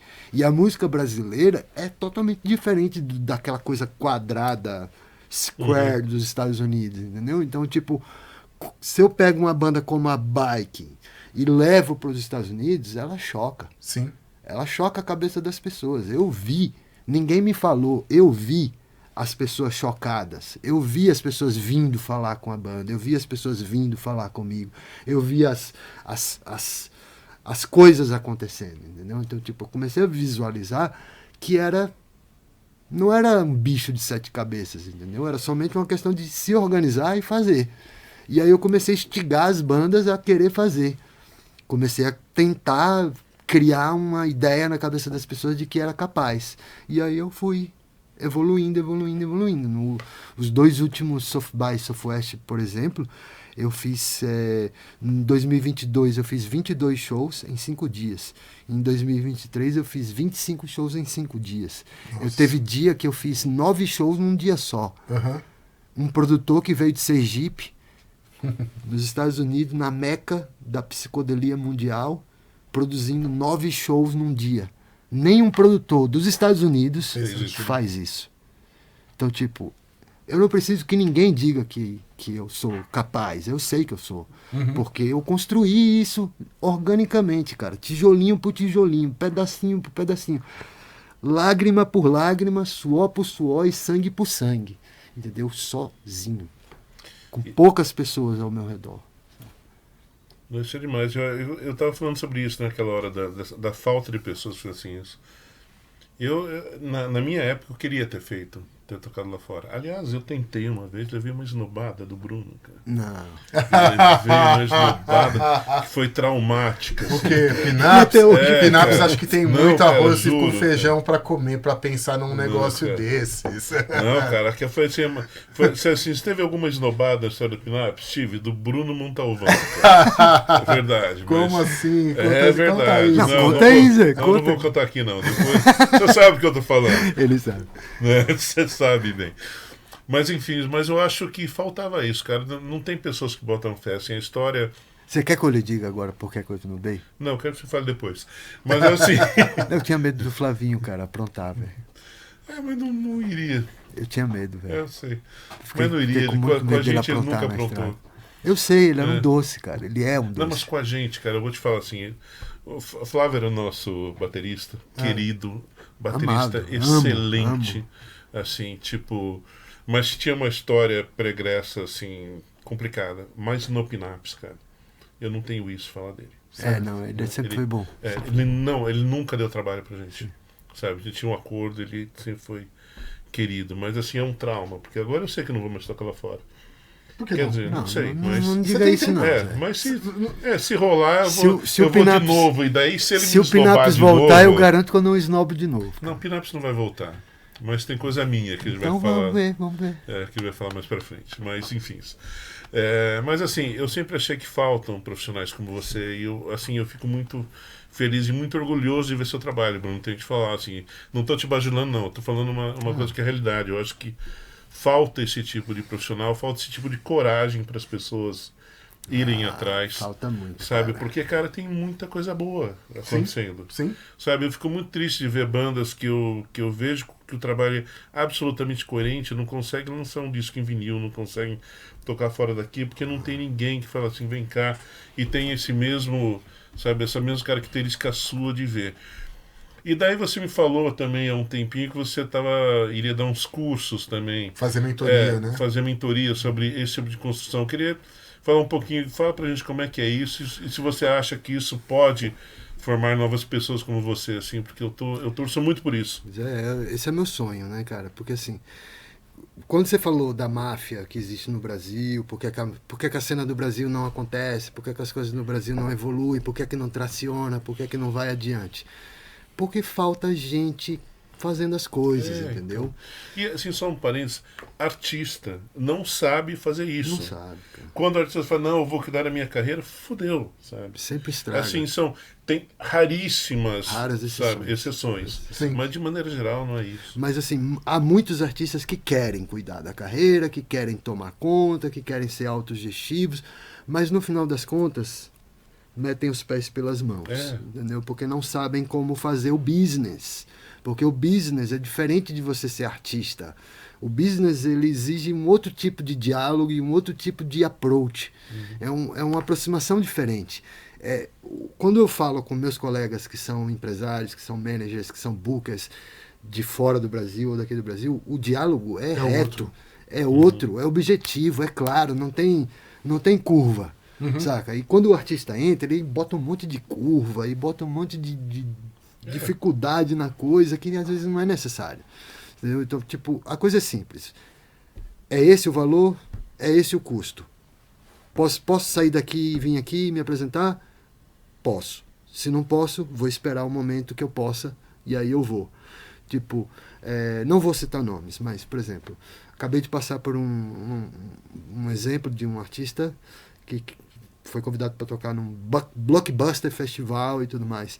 Aceitaram tocar, eu não fui contra, porque não Esse sou... festival no Brasil ou fora? Fora. Não sou contra, na Argentina. Tocaram e tudo mais. Só que eu tenho minha opinião sobre esses festivais. Se você é um artista pequeno, que você não tem uma gravadora grande, se você não tem um background grandão ali por trás de você, se você não tem o lobby sendo feito por trás de você, porque você precisa de um lobby para acontecer. Sim. Se você não tem aquela cama feita atrás de você, você vai tocar meio-dia para 50 pessoas. E ninguém vai falar de você. Ninguém vai falar de você. Sim. Você não vai conseguir nem tirar uma foto decente para mostrar que você tocou no negócio. Entendeu? Então, tipo, eu não quero fazer isso. Sim. Eu prefiro esperar um ano e botar o meu artista. E botar o meu artista tocando num horário legal. Eu já vi amigo meu passar por isso no Lollapalooza aqui. É esse ponto aí que eu quero chegar, mas Sim. Sabe, assim, não é nada contra o festival. Eu amo o Lollapalooza, eu sou fã do Perry Farrell, eu sou fã de quem faz o Lola, entendeu? Acho o Lola um puta de um festival. Mas é um festival boutique, entendeu? Um festival que, poxa, é pra vender, é marca, é dinheiro, é um monte de coisa que tá envolvida e a música tá no planinho lá embaixo. Mas, obviamente, o público compra a música. O público não compra a marca. O público compra porque ele é apaixonado pelo artista. Então ele vai, tipo... Você pega, por exemplo, Blink-182. É horrível. Sim. Desculpa. Sim. Quem é fã, perdão. Mas a banda é horrível. Bruno tá certo, é horrível. É horrível. Agora, tem nostalgia, tem história, marcou uma época, as pessoas são fanáticas. Então eles movem uma massa. Sim. A mesma coisa o Limp Bizkit. É horrível também. Pô, eu vi o setlist que os caras estão tocando na América do Sul, 4, 5 covers, brother. Tipo, peraí, é uma banda ou é uma banda de baile? Sim. Internacional, sabe? Porque se for assim é fácil, sabe? Eu pego sei lá, Emma Stone e falo, ó, toca a música do Sonic Youth, toca a música do Pavement, toca a música do Velvet Underground e temos um show. Uhum. Aí é fácil, sabe? Então, tipo, complicado demais esse processo todo, sabe? Aí a gente volta pro lance da máfia, dos produtores, da coisa que não anda. Agora, falando da aula, né? O que é que eu quero fazer com isso? Meu sonho, Zé, é que as pessoas no Brasil entendam, principalmente a galera que produz, a galera que está por trás. Quando eu criei esse curso, não é para os artistas especificamente, é para quem está trabalhando com os artistas. É para os produtores, para os empresários, para os managers, para os bookers, para quem quer trabalhar no background, atrás do artista, para fazer com que o artista se eleve. Mas não existe ainda um escolamento, digamos assim, no Brasil, onde as pessoas entendam os processos que são necessários para você atingir esses mercados internacionais, ou você atingir fora do país. Então eu montei esse curso para ser democrático, passar um pouco do meu conhecimento, do que eu adquiri, das experiências que eu tive fora, dizer para as pessoas que não tem bicho de 7 cabeças, que é fácil, que é somente uma questão de se você se organizar, reestruturar o seu material, fazer com que eles tenham uma apresentação que seja da forma como os gringos querem receber, porque muita gente me manda e-mails, por exemplo, e vem toda a informação no corpo do e-mail. Eu não leio nada que vem no corpo do e-mail. Ninguém lê nada que vem no corpo do e-mail. Se você manda um e-mail gigante, a pessoa olha e lixo. Sim. Lixo. Agora, se você manda uma pequena frase, ou um quote, ou uma citação de um jornalista importante, ou qualquer coisa assim, ou um link para um vídeo, e o EPK, que é o Electronic Press Kit, que é o que tem que ter todas vende, as informações, vende. se o cara tiver interesse, ele vai abrir o EPK e ele vai ver tudo. Tá tudo ali na mão dele. Então, tipo, ele não tem que ficar pesquisando. A pesquisa já foi toda feita e tá toda montada, entregue assim como uma bandeja. Para assim, receba essa água maravilhosa aqui que eu tô te dando. E aí o cara pega e bebe aquela água, entendeu? Agora, se o artista não se organiza para fazer isso, ou não sabe como fazer isso, ele já tá começando errado, porque ele já não consegue se comunicar bem. Então, viver de hype, brother, você vai viver 2, 3 anos. Não vai. Vários artistas hypados me procuram, não vou citar nomes também, mas uma produtora de um desses artistas aí que está faladinho na imprensa no Brasil hoje em dia, me ligou ano passado, dizendo que um selo aqui de São Paulo me indicou, porque eu era a pessoa que fazia internacional e tal, não sei o quê. A gente vai tocar no Primavera Sound de Barcelona. Chegou todo importante, assim, porque ia tocar no Primavera Sound. Quando a gente vai tocar no Primavera Sound de Barcelona, a gente queria construir uma turnê ao redor, você poderia nos ajudar e tal. Eu falei, claro, vamos marcar uma reunião. Marcamos a reunião, conversamos. A pessoa sumiu 2 meses. Nunca mais falou comigo, depois que eu fiz a reunião, que eu entreguei de graça um monte de informação, entendeu? Porque eu achei que era interessante, achei que foi indicado por um amigo meu, falei, pô, vou ajudar. Você deu o caminho das pedras. Entreguei um monte de informação, a pessoa ficou 2 meses sem falar comigo. Aí, depois que eu estava na Europa, fazendo a turnê com a Fim do Mundo, que começou os highlights da turnê, sold out em Madrid, sold out em Zurich, sold out em Sevilha, melhor banda do Monkey Week, bababá. Aí a pessoa escreveu para mim, vi que você está na Europa e tal, não sei o quê, será que a gente poderia conversar de novo e tal? Estou querendo fazer... Eu falei, olha, eu volto dia tal para o Brasil, quando eu voltar eu vou precisar de 2 dias para descansar, depois de 2 dias que eu descanse, você pode falar comigo. Veio falar comigo, daqui a pouco sumiu mais 2 meses de novo. Aí eu falei, velho, não tem interesse, sabe? Tipo, tá no hype, leite com pera, saca? Apartamentinho, papai e mamãe botando comidinha, saca? Aí facilita bastante. Aí é moleza, saca? Trabalha no festival tal, que incensa ali, aí levanta porque é famosinho, bababá. não vai trabalhar comigo. Essa pessoa nunca mais vai trabalhar comigo, entendeu? Playboy, filhinho de papai, leite com pera, não trabalha comigo. Sim. Trabalha comigo true. Trabalha comigo quem é verdadeiro. Sim. Trabalha comigo quem tá afim. Quem olha para esse negócio aqui como se fosse o último prato de comida, velho. Sim. Se isso aqui fosse o último prato de comida, cola aqui que a gente vai. Agora, se não for, vai pro seu hype aí, fica aí com seus amiguinhos puxa-saco, falando que você é maravilhoso, sendo que você não é, porque não é. Entendeu? Quando você vai ver o show, é meia boca total, saca? Não engrena, não sai, piadas fracas, performance fraca, comunicação fraca. Agora, saiu na Folha, saiu no site lá famosão, saiu não sei o quê, papapá. Por quê? Quando acabar esse episódio, eu quero saber de quem você tá falando. Assessoria maravilhosa por trás, né, meu amigo? Aí fica fácil, né? A assessoria é amiga do curador, aí fica fácil, né, meu amigo? Aí fica fácil. Me diz uma coisa, Bruno, assim, você está falando que essas aulas você vai falar, claro, sobre todo esse processo. Mas você fala uma coisa que, assim, várias vezes você tocou nesse assunto sobre comunicação, sobre palco. Tal. Você acha que falta também uma visão de gerenciamento de carreira para as bandas? Total. Total. Falta direção, falta visão, né? Falta cenário, falta tudo. Falta tudo. Assim, a música, se você for pegar a música do Brasil e comparar com os gringos, por exemplo, a gente tá lá atrás, né? mais anos-luz atrás. Se você for comparar a cena independente do Brasil, eu tô falando aqui, gente, da música independente, tá? Não vamos falar de sertanejo, de blockbuster, nada dessas coisas. Tô falando de música independente. A música independente do Brasil, se você for comparar com a música independente da Argentina, fraquíssima. Fraquíssima. As bandas da Argentina estão 1000 anos-luz na frente. As bandas do México estão 1000 anos-luz na frente.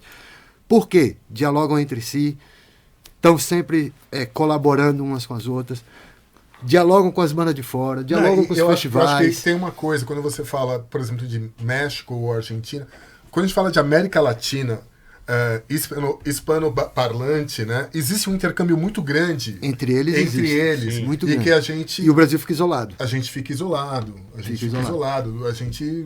E agora, desculpa, eu quero tocar numa ferida, assim, já que eu não assopro, eu toco na ferida. A gente fica isolado porque a gente é arrogante. Sim, concordo. A gente fica isolado porque a gente é muito nariz empinado. A gente fica isolado por culpa nossa. A culpa é nossa. A culpa é nossa. Porque a gente não aceita dialogar com o espanhol porque, não entendo o que ele está falando. Como não entende? A língua parecida. Cara, a língua é igual. Outra coisa, mas mesmo que não entenda, cara, porque tipo... A gente consome música em inglês. E vem o gringo lá, qualquer gringuinho que vem aqui, o cara só falta cara, tipo, isso aqui é um jogar um tapete vermelho pro cara. Assim, que é pior que a música islandesa que conquistou o mundo? Pois é. Os caras falam islandês, Sim. não é inglês. Não, e japonesa também. Sabe? Você não entende nada que os caras estão cantando. Música não é pra entender o que o cara tá cantando, é pra sentir.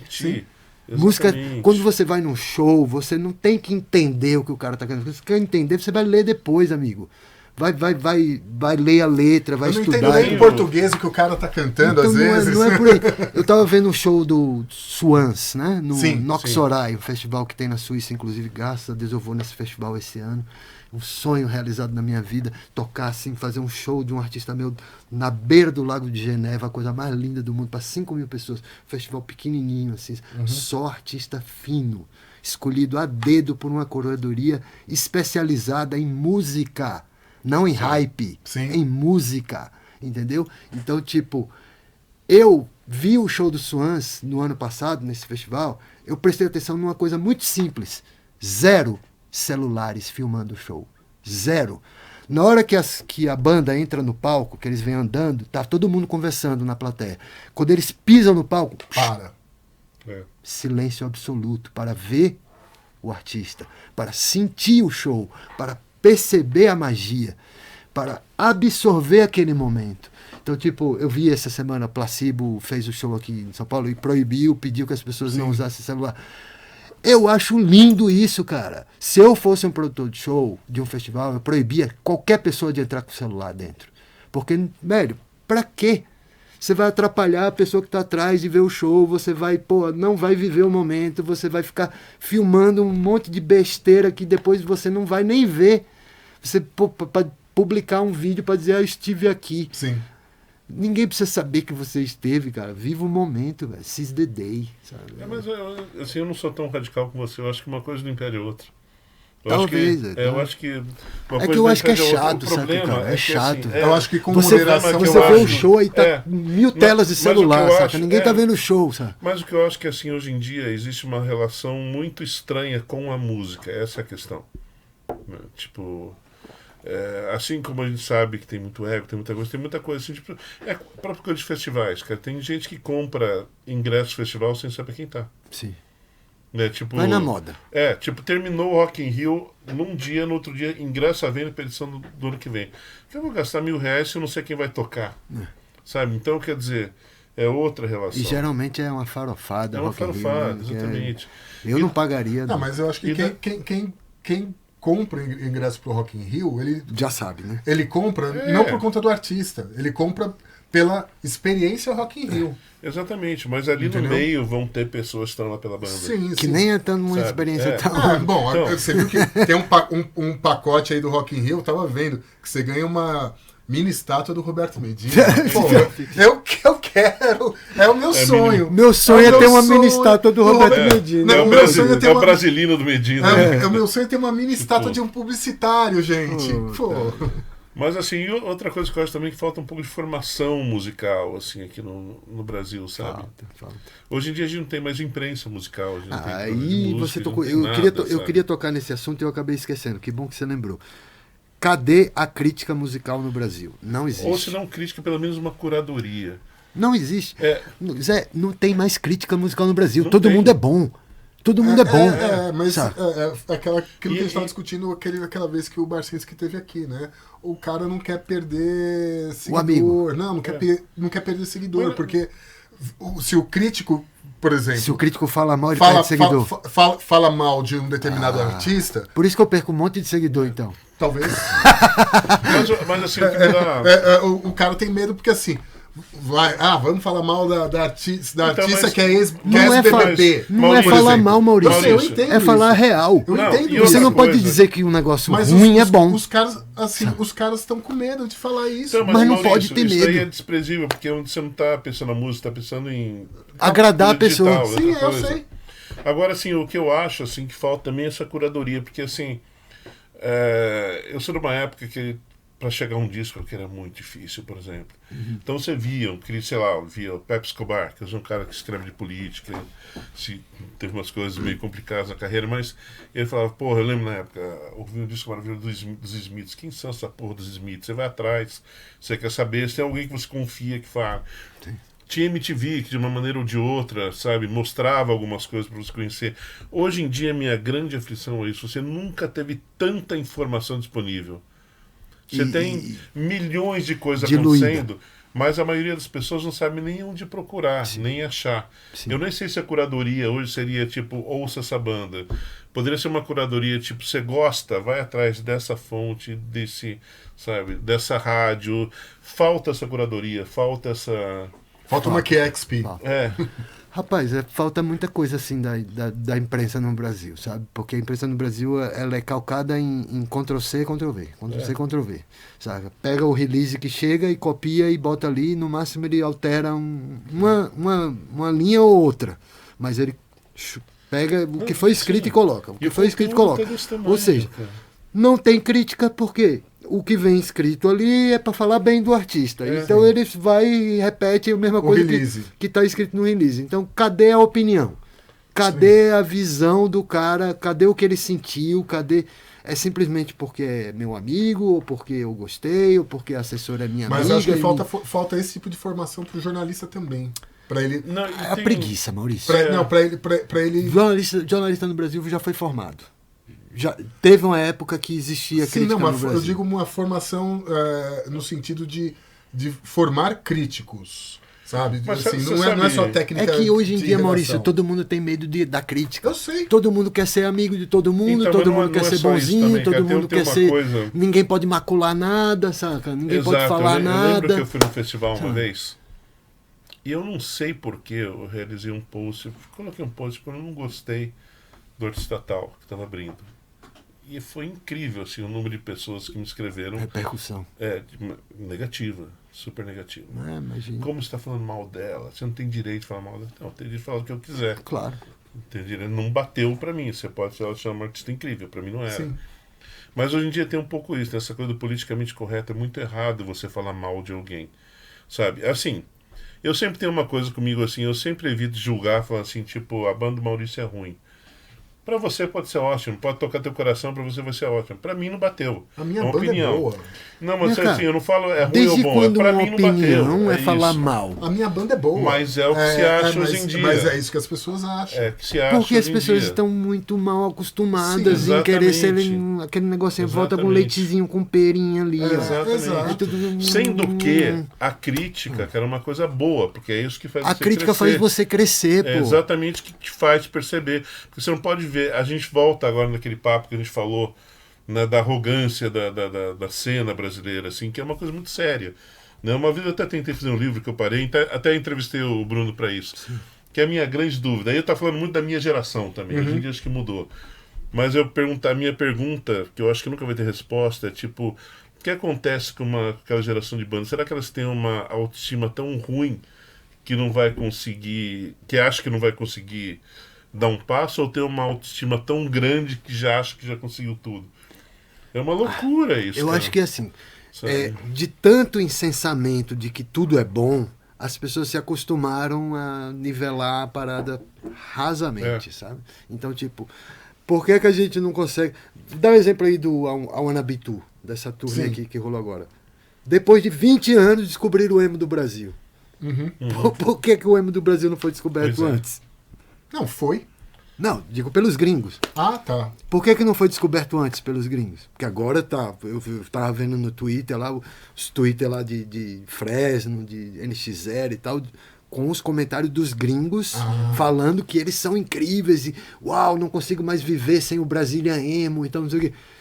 Velho, quando foi que isso virou um tratado de que você precisa de um carimbo gringo para ser bom? Acho que lá pelo 1800 e pouco. com a chegada de Dom João VI. Sabe?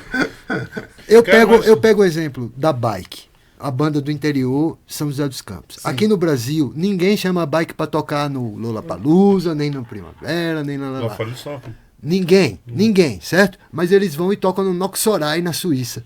Eles vão e tocam no Primavera Sound em Barcelona. Eles vão e tocam no SXSW. Eles vão e tocam no Trifot Music Fest. Mas é isso, eu acho. E são respeitados. Sim, eu acho que e são queridos. E pagam para eles tocarem bem. Esse que é o problema. Aqui no Brasil ninguém paga. Para alguns artistas, e acho que a Bike pode ser um exemplo disso, ou a banda se prepara para poder criar um mercado no exterior para fazer turnê a cada ano, tal, não sei o que mais, ou ela não consegue sobreviver porque aqui no Brasil não tem espaço para ela. Não tem.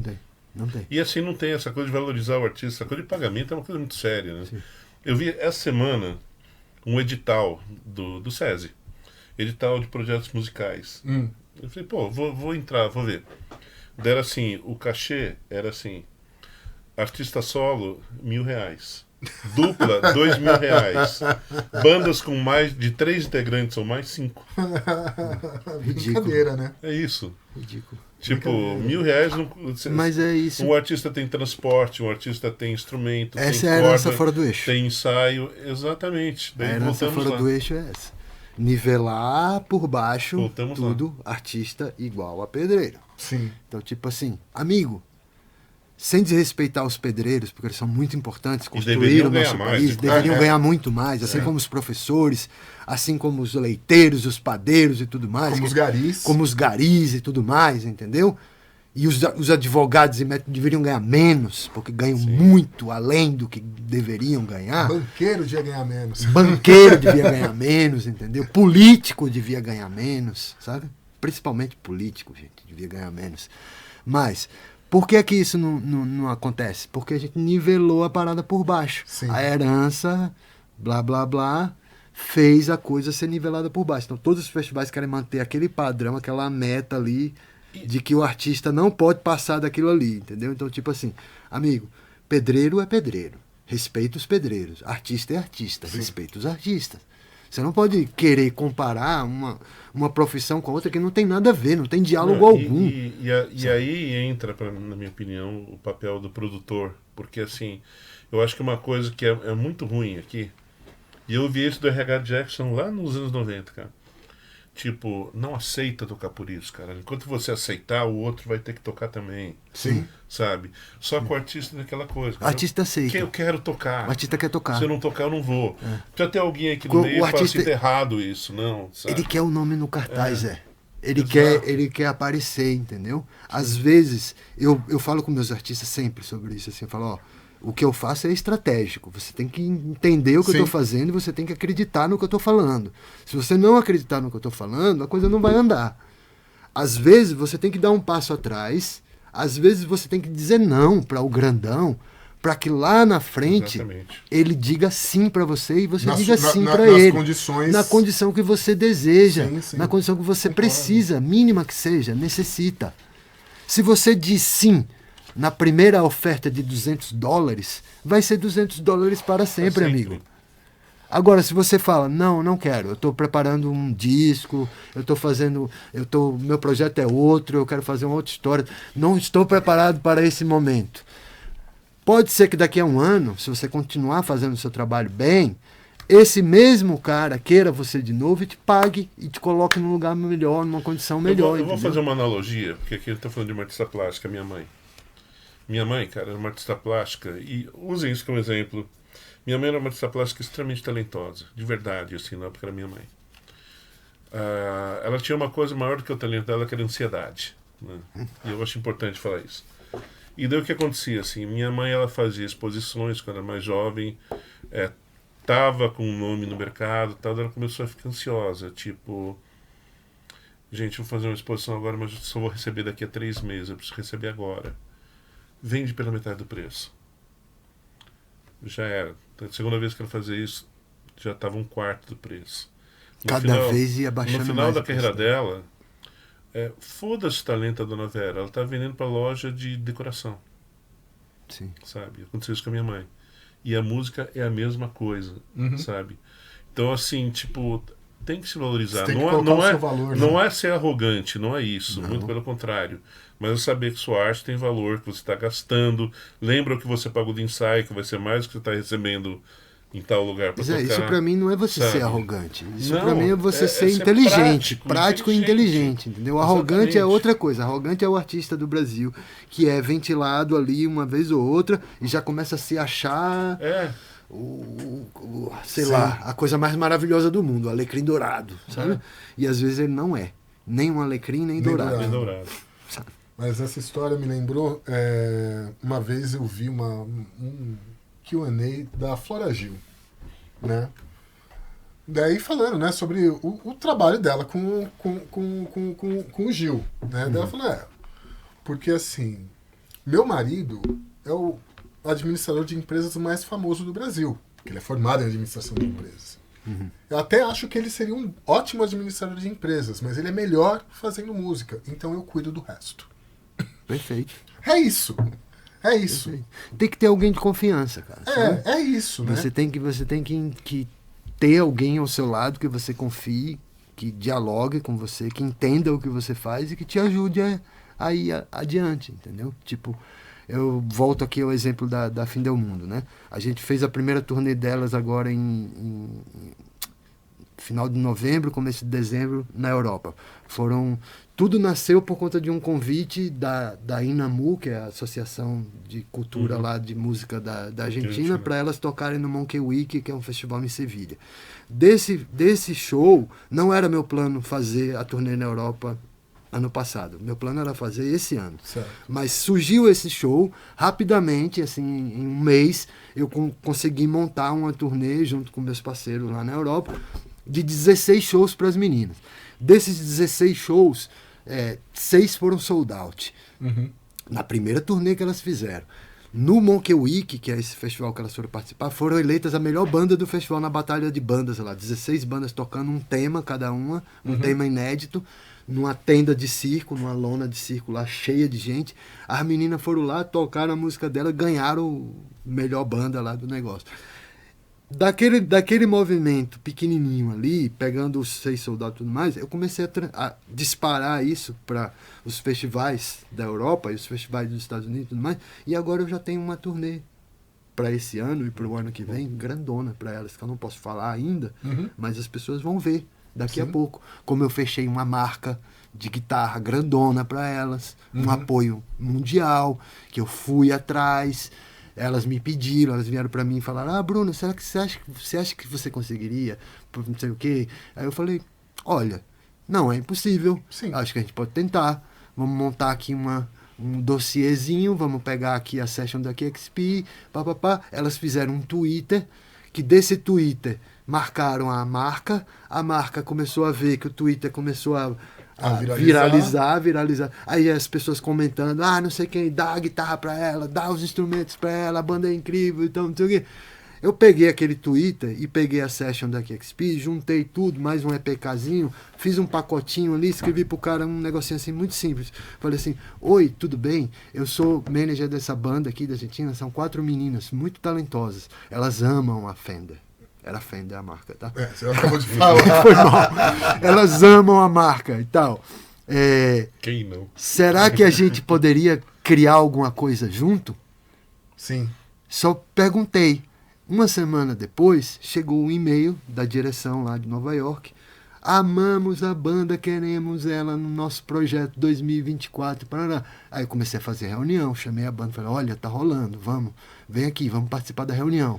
Aí as integrantes da banda vieram, a gente começou a conversar, fizemos 2, 3 ou 4 reuniões, e aí fechamos o negócio todo. Semana que vem já vai sair o anúncio. Que legal. Enfim, as pessoas vão ver e vai ser um highlight, entendeu? Sim, então, tipo, claro. Um highlight mundial que surge de uma coisa orgânica, feita de uma maneira simples, sem hype, sem nada espalhafatoso ao redor, simplesmente orgânico, trabalho sério das meninas, muito correto que elas fazem, saca? E eu gosto muito assim, porque elas me cobram todo dia. A baterista da banda mesmo, a Tita, te amo. Eu amo você. Ela me cobra todo dia, cara. Todo dia ela me manda mensagem, me pergunta, me instiga, me faz eu querer apresentar mais e mais coisas. Então eu fico assim, cara, quando eu tenho um artista desse, eu fico feliz, sabe? Agora, se eu tenho um artista que só fica reclamando, que só fica: você não fez isso. Você pensa que é fácil, amigo? Se fosse fácil, você não me contratava para eu fazer isso para você. Sim. Você mesmo fazia. Entendeu? Então, tipo, dá um tempo para as coisas se encaixarem, porque não é como você fazer um bolo que tem uma receita pronta, sabe? Quando você vai negociar com um festival, com um booker, talent buyer fora, você tem inúmeros fatores que você tem que levar em consideração, entendeu? E às vezes você chega naquele cara e o cara olha o artista e fala: pô, cara, não tem fit com o meu lugar e tal, não sei o que. Você perde tempo, tem que ir em outro. E às vezes o artista não entende isso. Quer tudo pra ontem, quer tudo pra agora, sabe? E as coisas não são assim. Demandam tempo. Sim. Bruno, para fechar aqui, eu queria e até perguntar para você como você vê o futuro, mas que você vê o futuro com esperança, já que isso é sua carreira, já que você investe em bandas, já que você está montando esse curso. Então eu queria te pedir 2 coisas. Primeiro, para quem estiver interessado nesse curso, onde que acha, como que faz? Para quem está interessado no curso de Booking Internacional, para aprender a como elaborar melhor a sua apresentação, como fazer o approach com os talent buyers gringos. Talent buyer é a pessoa que compra o seu show, é o comprador de talentos. Então, tipo, esse curso as pessoas têm que escrever para o meu e-mail primeiro, que é productions.brain@gmail.com. Manda mensagem para mim, que eu mando dossiê lá de como é que o curso acontece. É muito simples. São 2 horas e meia de conversa, explanação, onde eu dou vários tópicos de como reestruturar, como dialogar, como falar, como se apresentar, como fazer todo um esqueleto para que você chegue de uma maneira certa no cara e o cara preste atenção em você. Porque não adianta somente você chegar e dizer que você é o bam do Brasil. Sim. O cara, não existe isso. O cara não quer saber se você é não vai bam do Brasil, sabe? Sim. O cara quer saber se você trabalha direito, se Sim. você sabe organizar a coisa, se você pode ser o bam lá, onde ele tá. Uhum. Entendeu? Então, tipo, esse pulo do gato é que as pessoas precisam entender. E aqui no Brasil, muitos produtores sabem fazer, mas não falam. Sabem como fazer, mas não trocam a informação. Sim. E eu acho que a gente tem que trocar mais. Eu acho que as produtoras têm que se unir, os produtores têm que se unir, os artistas têm que se unir, todo mundo tem que se unir e fazer a música independente do Brasil ser um bloco unido e coeso que leve todos para fora. Não importa quem vai abrir a porta primeiro. Sim. A porta vai estar aberta e todos vão passar. Entendeu? Quem for na frente, beleza, que foi o primeiro. Sim. Mas e daí?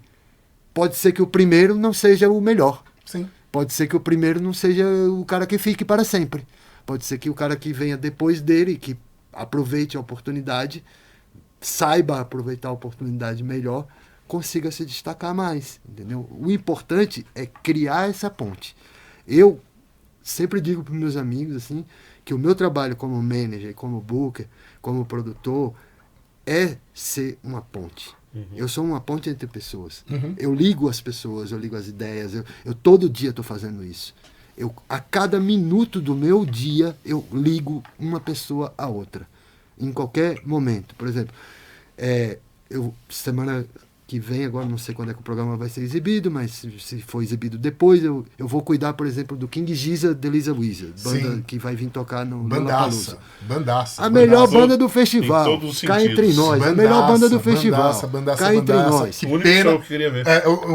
Que pena que não vão fazer não show deu fora certo. do Aí Aí festival. eu estou fazendo uma turnê com a Fim Del Mundo, tô lá em Brasília, chega uma mensagem para mim da Michelle Cable, do meu amigo André Peniche primeiro, depois da Michelle. Ah, Bruno, você vai estar em São Paulo durante o Lola, então não sei o quê. Eu falei, acho que vou. Então, você podia cuidar do King Jesus para mim? Eles vão estar sozinhos, eles queriam ir para uns lugares legais, mas ficou com medo de sair. Eu falei, claro. Então, por que essas pessoas me procuram? Porque eu já fiz isso várias vezes, porque os gringos curtem, porque eu falo a mesma língua deles, não fico bajulando, não fico babando, entendeu? É real. O Mac DeMarco, eu mostrei pro Zé dia desse. Mac DeMarco, eu nem sabia, Mac DeMarco, num programa de podcast aí, famoso lá dos Estados Unidos, contando histórias que ele viveu aqui comigo no Brasil. E ele fica espalhando isso para todo quanto é lugar que ele vai. Sim. Eu já fui em shows na gringa que a galera sabia meu nome e eu não sabia quem era o cara. E eu falava, cara, sério?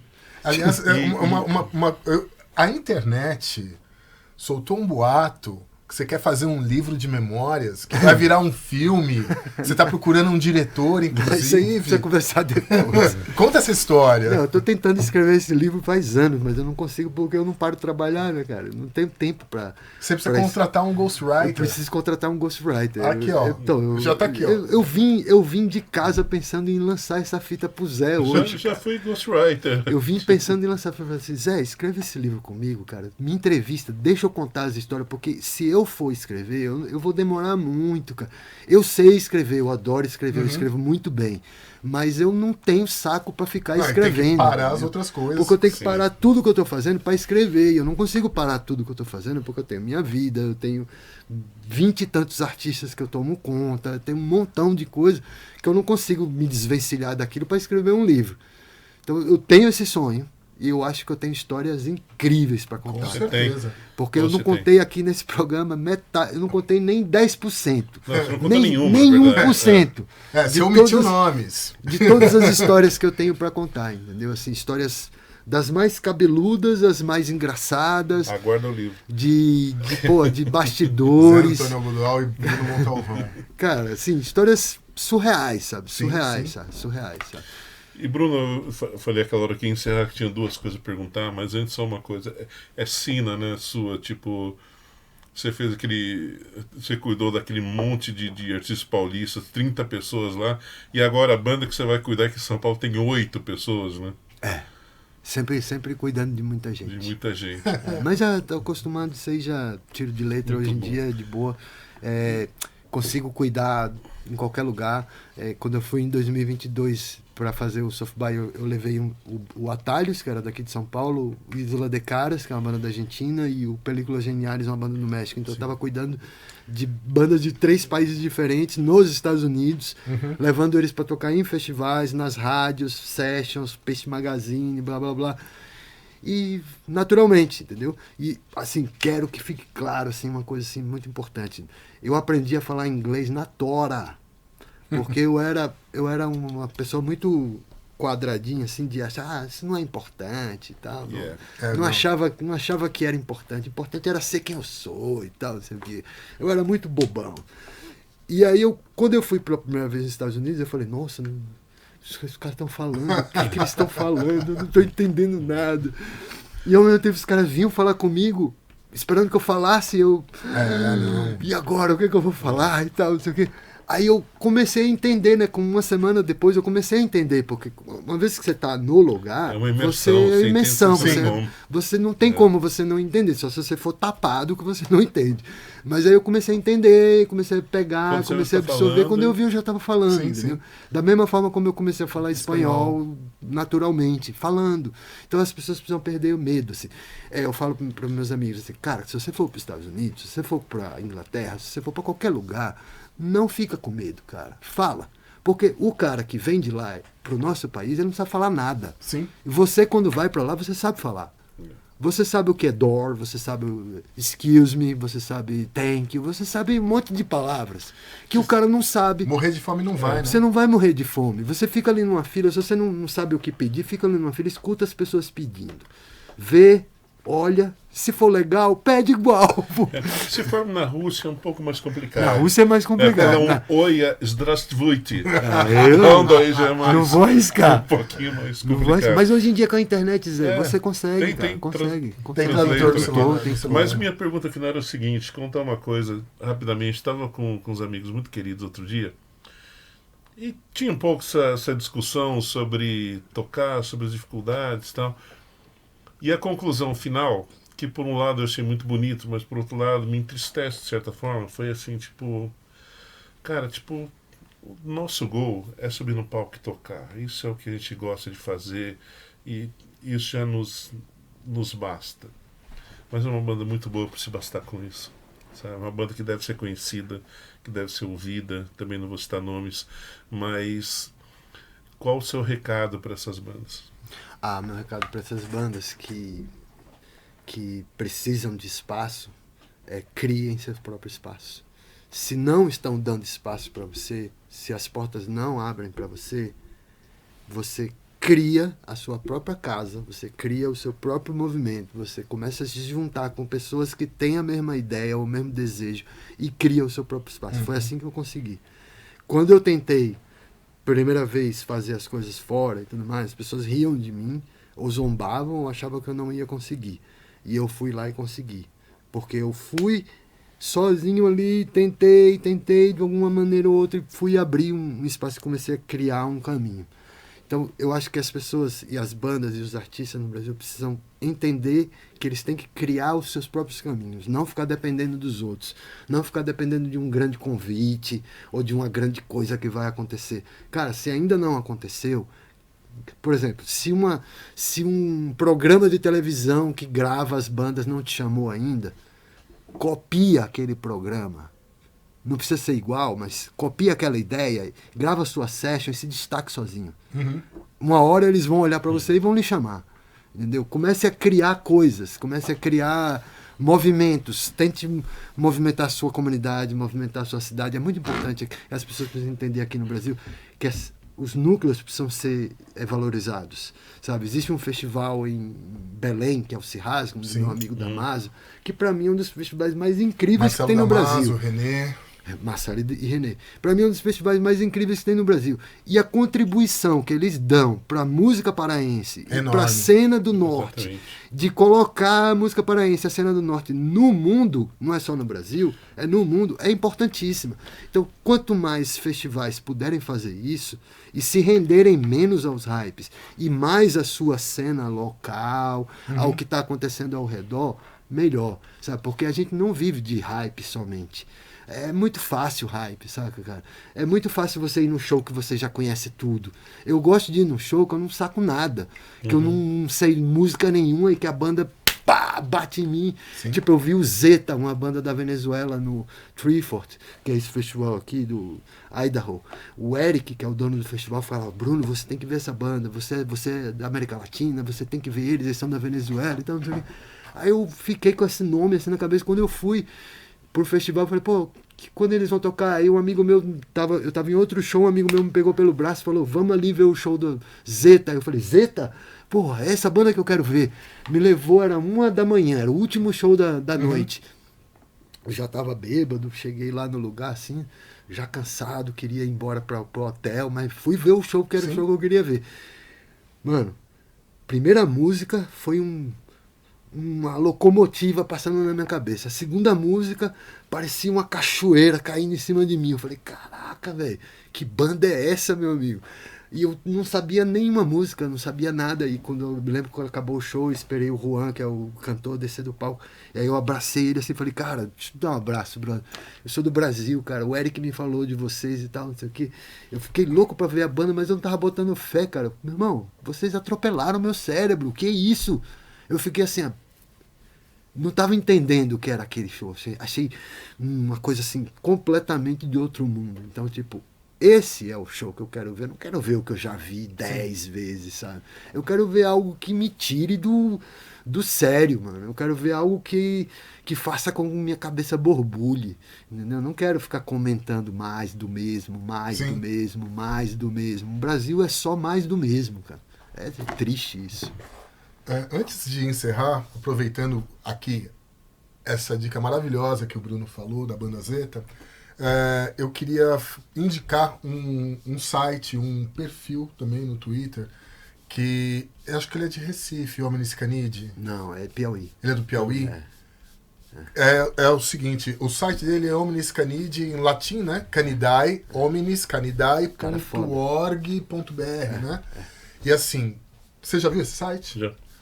Sempre tem banda nova, ele sobe lá os discos, os singles, os álbuns, esses caras todos, você pode baixar, e ele tá sempre divulgando o artista agora que tá... O artista de amanhã, ele tá colocando hoje no site. Que bom que você tocou nesse assunto. De onde ele é? Piauí. Piauí, Não tem vícios, não tem que agradar, não tem que bajular, não tem que nada. Tem que simplesmente falar a verdade, falar a real, falar que o que é bom e o que não é bom. Entendeu? Então vamos parar, gente, de ficar dourando a pílula de algo que não... E ele não tem esse ele tem valor. uma playlist no Spotify que ele atualiza toda semana com as coisas que ele acha bacana, interessante. Eu gosto dele porque ele tem uma curadoria Sim, boa. sim. Agora, é pequeno, infelizmente, porque não está aqui, não está no grande centro. Talvez as pessoas não prestem tanta atenção, deveriam prestar, porque é um baita de um pesquisador, entendeu? Sim. Eu fico o tempo inteiro em minha casa, eu tenho um programa de rádio na Mutante Radio, toda terça-feira, somente de música latina, indie latino. Eu fico o tempo inteiro pesquisando as bandas. As meninas da Fim do Mundo ficaram na minha casa agora, 2 dias, da turnê, elas ficaram impressionadas com o quanto eu conheço música latina. Assim, pô, mas você conhece a banda que a gente nem conhece? Sim. Eu falo, pô, porque eu pesquiso, porque eu vou atrás, eu fico pesquisando, buscando as bandas. Eu não quero ficar repetindo banda no meu programa, eu quero tocar toda semana banda nova. Então eu tenho que entender como é que está se movimentando. E essa pesquisa fez com que eu entendesse cada mercado. Sim. Eu comecei a entender como era o México, como era a Colômbia, como era o Peru, como era a Venezuela, como era a Argentina. E eu vi o quanto o Brasil está atrás, brother. O Brasil está muito defasado na questão do nariz empinado, sabe? A gente não quer dialogar com o espanhol, mas vem o gringo aqui e você só falta se rasgar para ele, assim, dizer assim, aqui, ó, tome, sou eu, é tudo seu. Sabe? Não é assim. Então, tipo, se o Mac DeMarco me respeita e me admira, é porque eu trato ele como um humano qualquer. Sim. Entendeu? Não trato ele como um ídolo. Não é assim que tem que ser, entendeu? Então, tipo, no livro eu vou contar umas histórias assim, Beleza. engraçadas. Aguardamos o livro Vamos lá, então. escrito pelo Zé. Espero. Bruno, Também.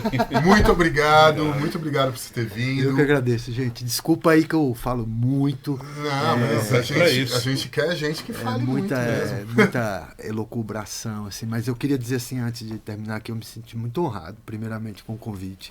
Porque vocês dois, pra mim, são referências. Pô, imagina que é isso, Não, são pessoas que eu admiro, são pessoas que são meus amigos, acima de tudo, mas pessoas que eu admiro bastante. Então, desde o momento que esse programa estreou, eu estava sonhando com um dia eu ser convidado. Graças a Deus, eu fui convidado para poder falar umas groselhas. Você não tá aqui. Tá em porque você turnê, tá não sempre sei viajando, aonde, Não, viaja mais pois que é. ministro, Que né? Quem me dera, ô ministros do Brasil, olhem para mim, por favor. Eu tô querendo fazer algo legal pela cultura do Brasil. Eu não sou amigo dos amigos e tal, mas, pô, ajuda aí o independente. É isso aí, gente. Muito obrigado. Valeu, Bruno. Obrigado, gente.